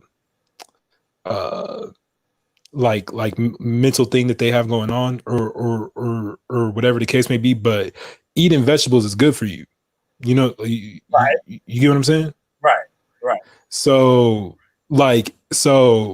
that's what I was trying to like make the distinction on earlier, because like cult could be just something that, because it's a new way of thinking, or like something that challenges conventional thought, that is considered cult because it's like an offshoot.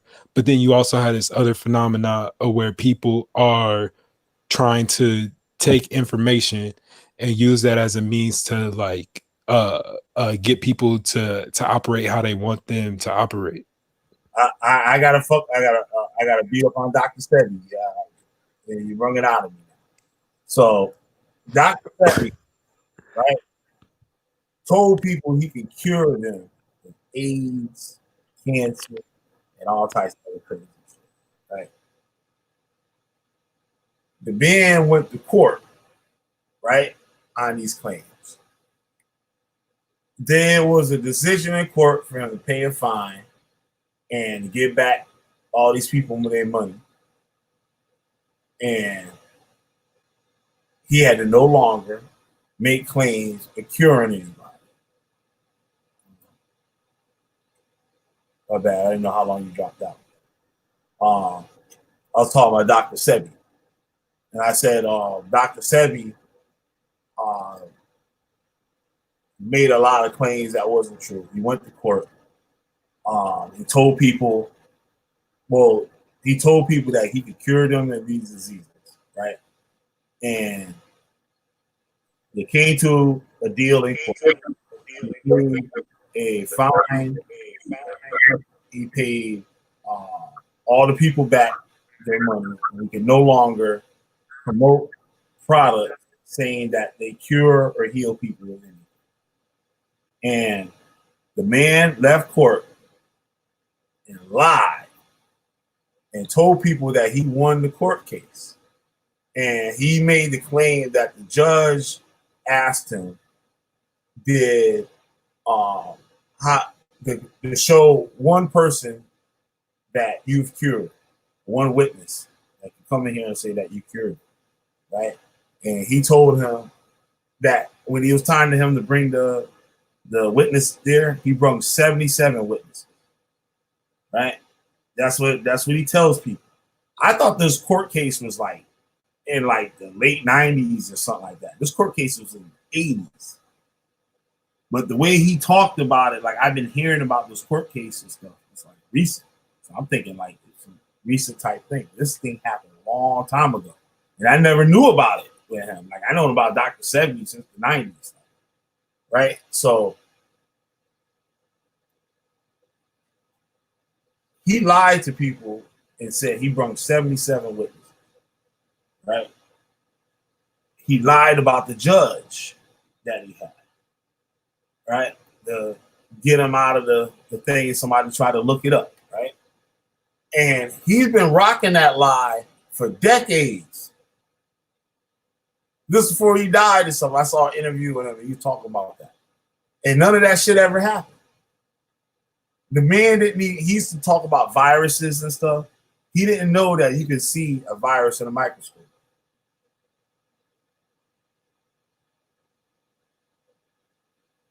Never went to school. Not saying that you can know something or whatever if you never went to school, but there's a good fucking chance. Good fucking chance.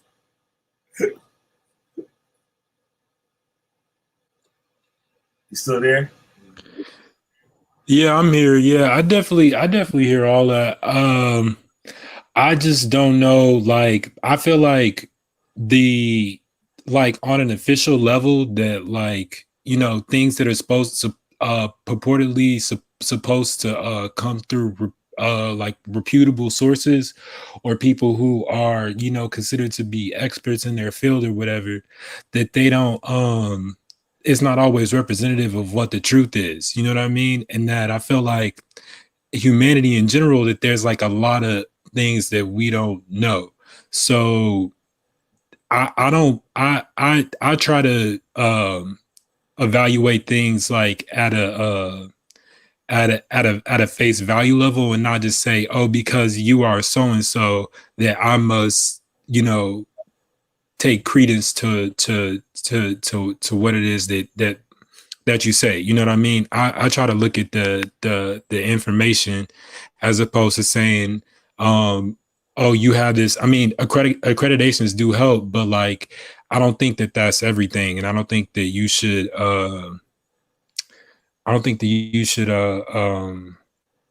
just listen to somebody because they have a piece of paper saying that they are somebody. You know what I mean? To me, it's the same thing as being in a cult. You know what I mean? It's just that cult is more, and that's what I was saying earlier. Like, is it just about the ability to You got to stop to somewhere. enforce what it is? You got to You stop said what? somewhere, though. You have to draw the line somewhere. Like, you can't. You can just do that forever, and that's like what cult people will do too. They say, well, you can do this stuff with that. You can just keep going. And next thing you know, everything's a cult. This ain't no cult. And then they tell you that cult comes from culture and all this shit. They all say the same shit, no matter where they at. You know what I mean? They all say the same thing. You got to draw the line somewhere. People that got MD after their name and DR before their name, they went through all the damn steps and they know more than anybody else about that shit. Why? Because they ain't training nobody else anywhere else in that field. Know what I mean? You ain't gonna learn how to be no surgeon just reading a book or sitting in the house on the fucking internet. You ain't gonna learn how to be no damn surgeon or whatever professional field. There's certain things. That's why you have to go through all these steps to have these classifications, to have these certifications, to do all this stuff. You have, but isn't it possible that somebody could have went through those steps to get to, you know, get whatever type of title and still not, you know, be qualified within that? All right, you got a BMW, right? Right? You got some big dog BMW, right? And something wrong with it. Or you gonna go fuck with Jose and shit that live around the corner, or you bring that shit to a mechanic that specializes in it? I mean, ideally, I would go see the specialist, but I wouldn't take away from the fact that Jose could put the part on my car if that, like, I try to look at it from what's necessary. So, like, if you're not fucking with like, Jose, though, right? You leaving Jose alone. It depends. If it's a more extensive job, I'm just being real, right? If it's a more extensive job, I probably would want to go see somebody who is a actual specialist. But I wouldn't take away from the fact, because there's a manual, you know what I mean? And I can read the manual, you can read the manual, we could both see. And based on our individual abilities, like, I might have the ability to see what a problem is, like, better than you, or vice versa. You might be able to see better, but I could have went to school and I might not have a natural aptitude for fixing cars, but you might. And I could have went to school, did all my homework, you know, retained all the information I was supposed to retain, pass all my tests, but get out of there and don't know shit. But I have this stamp of approval, and you might have had a grandpa who taught you how to fix cars. You know how to fix cars. As a result of watching it, but your experience, you don't have that actual piece of paper, but you could be the better mechanic than me. You follow what I'm saying? But you still not fucking with Jose on the corner. You go, you go to specialist. After all that, you still ain't bringing your car to Jose. You're not bringing that BMW to Jose. You taking it to the dealership, even if you got to pay $1,000 more than what Jose was. But that's because they manufacture the cars, though. Right, and it's important, right? And it's important, and they're gonna be able to tell you exactly what's wrong with the car. They're gonna be able to fix it precisely, exactly how it's supposed to be. You know what I mean? Certain cars, the certain bolts have to be tightened in a certain way, or whatever. Like they know all the stuff for BMW to fix that motherfucker. Well, the United States is just like BMW. So if something fucked up, you go into those motherfuckers and they got all the experts. You got the FDA, you got the CDC, and these all the old councils or whatever the fuck they got, right? These are the experts on the subject.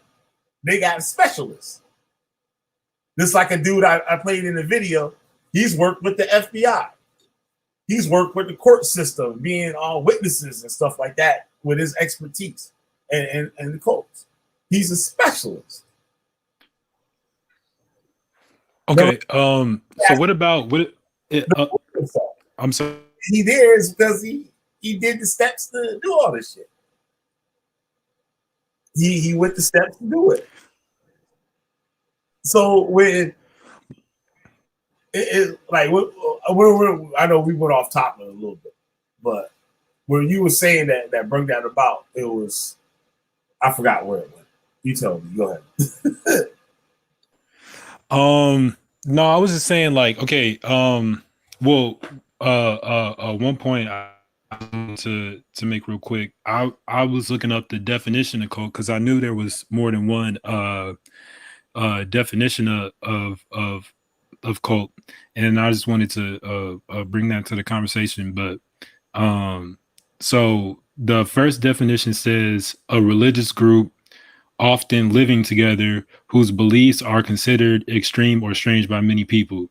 So that's one definition. And then the second definition says a particular system of religious belief. So just to not create confusion, I just wanted to like, you know, like say that there are like, you know, two definitions of what, or multiple definitions, I guess, of what could be considered a cult. Mm-hmm. It says, beginning of the word, it meant inhabited, cultivated, and worshipped. And then I guess it turned to just being just worship. The correlator. But to go to your point though, like when it comes to like definitions of words and stuff, right? Like I like to use Cambridge, like when I look at the dictionary, because I find their definitions to be, you know, pretty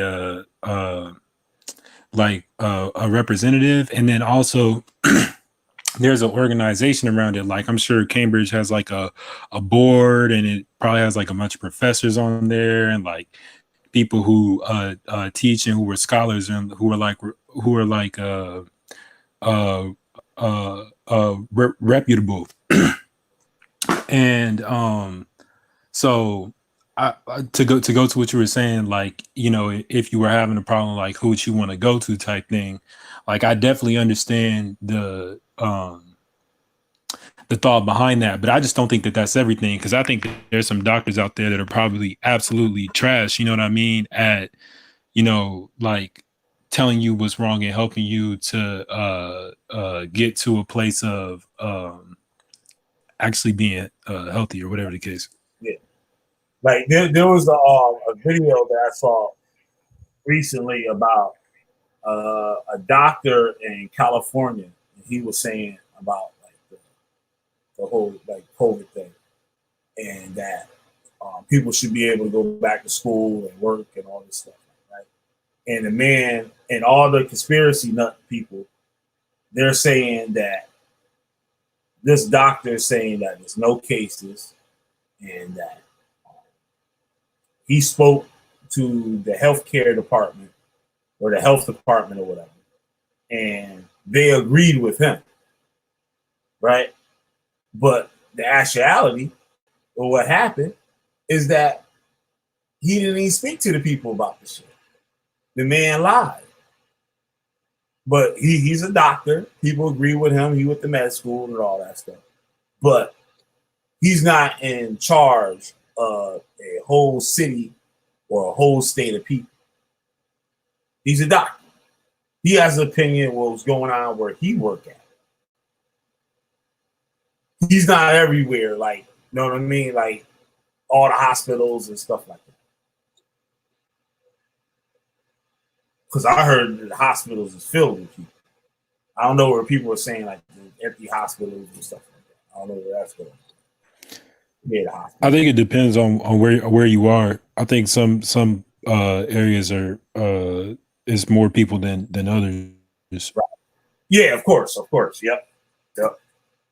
Yeah, certain areas and stuff. It's like low population, or it hasn't really hit in those areas yet and stuff. But yeah, it's just crazy. But you get these people that believe in little things like this, and they attach it onto with their group. And I had a video. I wanted to do this video. I wanted to show another video yesterday about Chase, but I decided not to show it.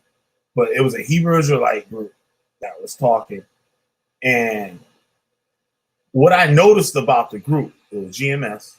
What I noticed about GMS is that most of their doctrine is backed up by movies, novels, like books and pictures and shit. That's what they use to back up their doctrine. And it's not actual scholarship or anything like that. They say, well, you saw in this movie where they did this. And I know where they get that from because he taught that movies were people's thoughts. And the thoughts were reality, people's reality. So if these people wrote this book or whatever, what else y'all mean? These people wrote these books or I wrote these movies and stuff like that, that these things have to be true because they thought these things. So when we see crazy stuff on movies, they'll back up their doctrine by, so you remember this movie, they did this? Or they did this in that movie? So their followers will just sit there and watch movies all day and try to back it up with biblical prophecy. Like, this is what's going to happen. Wait. They say the crack is destroyed. Well, what's the tie between the you said they're using movies to support their belief system? Yeah. What group is this? GMS, Rainbow Stone. Like, this is what that happened. Wait. Yep.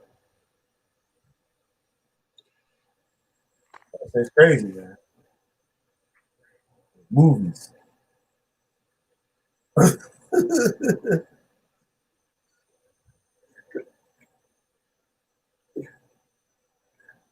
Wait, so I'm how do they use the movies to support their like okay, all right. This is old school one that they gave to us back in the day. Like, there was a movie, Vlad the Impaler, right? Vlad the Impaler was an Israelite. And when you watch Vlad the Impaler, there's a certain version. There's two Vlad the Impaler. They're two separate movies with the same exact name. I don't know how that But this version, it shows how the history of Vlad Dracul, where people get Dracula. But this guy supposedly been part of the original church. And this was the time when the Catholic Church was just starting. They had the whole and Sultan that killed his father and took him and his brother hostage and stuff. And then they put him in slavery. He was released after he was an adult, and he went back to his homeland. And like all his father's friends of the church, they all joined on the sides of the Catholics. You know what I mean? To fight against the Muslims and against the Turks. And he said that the Muslims and the Catholics stink alike, and they will use that. See, he was an Israelite. He was an Israelite, saying that how, like, you know what I mean? That was where Israelites sold out to the Catholic church. Like the Israelites had the true church during the Dark Ages. And this supposed to have been during the Dark Age time or whatever, right? So they say during the Dark Ages, it was called Dark Ages because that's when blacks ruled Europe. The Moors and all this shit, right? So they use that, and at the end of the movie, they show a picture of John the Baptist, right? Like a Russian icon. Like, you know, Russian icon. So, like, it was one of those of John the Baptist. He was like a black dude, right? So they said, see, we was the Israelites. They showed that in the movie. Or they would have, like, some kind of sci-fi movie or the Matrix, and they would use these certain clips out of the movies and stuff and back it up with scripture. Or like World War III, when they made movies about World War III and stuff like that, they would say, see, that's showing how Shai coming back. Those are the fuel of fire that's going to be hitting the earth. We talk about the scripture. We talk about the fuel of fire. They say those are nuclear missiles that's going to come and destroy Babylon, aka America. There's a bunch of fucking nutty shit. A bunch of nutty shit. Yeah, but I think like when like because it's subject to religion, right? Like there's not a way to actually go out and validate some of the claims. Some of them you can, you know what I mean, just by doing like research and looking up certain things, but some of it you can't. So it leaves that room to where like you don't necessarily like what they're saying to you could be true. So you have to like, I guess, kind of like evaluate that in a way. But you got to see too, the people that's joining, they're looking for something. They're looking to find something, like a truth. Like you say, you research a lot and looked in all these things up and stuff. I was saying that's how I was too. That's why I say you're a prime candidate. That's what I meant by it. And like, or people, something traumatic might have happened to this person, and they feel, or had a big breakup or something, and they feel alone. And these people come around, and you've been searching your whole life, and you wonder why everything's all messed up, and why you're all alone, or why you can't find a job, or why you got fired from your job, or whatever. Like, they will use the scriptures to back that up, to show you in the Bible that God is making this stuff happen to you because you don't follow him. And these are the things you have to do. So basically, these people are saving your life. They're saving your life. And now all your allegiance is to them. These people treat you better than all the other. Tell them about the truth. And then they said, nigga, you crazy. Get away from me with that bullshit. I'm tired of hearing about that shit. Don't be playing that bullshit in my house. Turn that motherfucking shit off. It's late. Know what I mean? That's all you do is want to sit there and look at that bullshit. That's what you hear. This ain't no, get the fuck up out. This ain't no motherfucking church. You know what I'm saying? How you worship without the internet, nigga? Like, you know what I'm saying? Like, you hear all that shit, and now all those people that said all that shit to you are demons. And they're gonna die. The Most High is gonna kill them. And that's what they become. Demons. Your parents, your brother, your sister, your best friend, they got devils. They're gonna die. And then the code tell you you don't need them no more. You know what I mean? Let them die. See, all right, dude, if you want to come back in.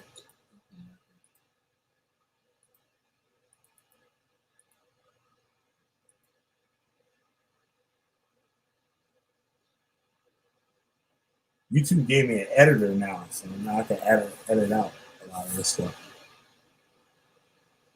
So I did have to do on a few videos. It's pretty easy.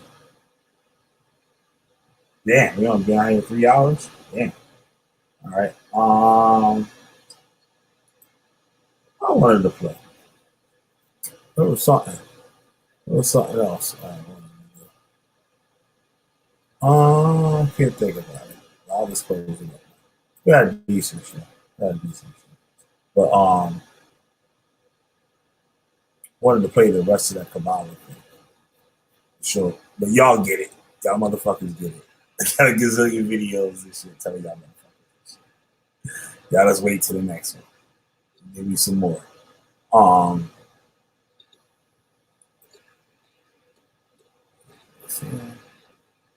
Go out with Sahara Jr.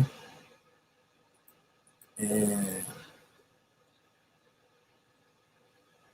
yeah, are you in a cult? So take this video here, ask yourself these questions. Are you in a cult? Leave your comments below. Pete, thanks for holding us down. Good. Shout out to What's Fine Degenerate. Shout out Yahweh up in here. We had what's his name again? Rob. Yeah, it was something. What was his name? I forgot to do his name. It was RB on here. Totally, I showed attention. Oh yeah, Rudy. That was his name. Rudy. Yep. Yeah, he was beating around the bush. I'm like, damn, man, spit it out. That's all this crazy ass shit. Like, spit it out. Yeah, we had fun. So, yeah, then head on out of here. I can't think of nothing else to show you guys right now. What I got coming up? There's another show I wanted to do. I had a crazy one. I decided not to do that shit. Damn, there was another show that I was going to do. I thought about it yesterday. That was really good. This dude gave me a topic, but I forgot it. I was like, yo, that was a good show. Oh, no, he came back. What's up, dude? My bad. I should be tripping sometimes. But I'm about to close it up in a little bit. Yeah, thanks for coming on. Yeah, y'all motherfuckers keep your asses about this shit. You fuck around, you can get invited to some kind of ceremony or something. Your ass gonna drink that Kool-Aid. There's gonna be something in it. And that's gonna be the end of it. Oh yeah, Rudy, did you know that in 2019, there was about 12 to 15 Hebrew Israelite deaths. Death from the results of the ideology of the Hebrew Israelites. I don't know if you can hear me. Thank you, P.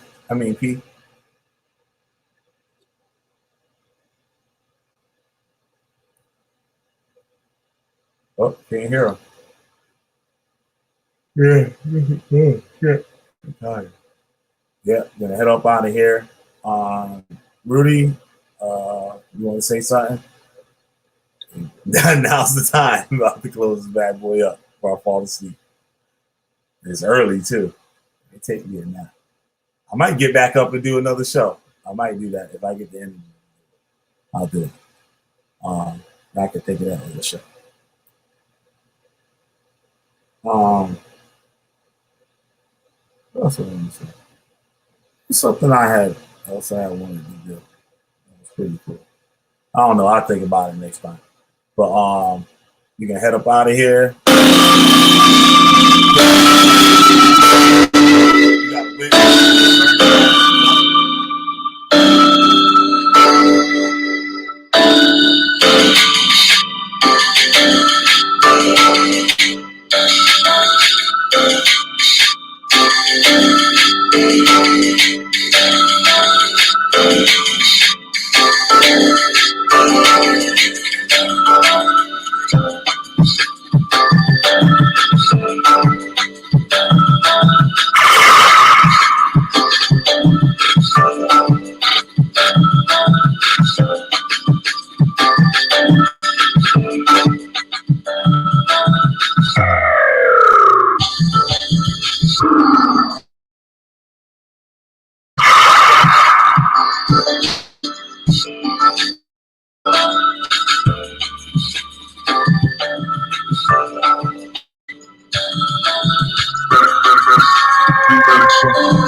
Such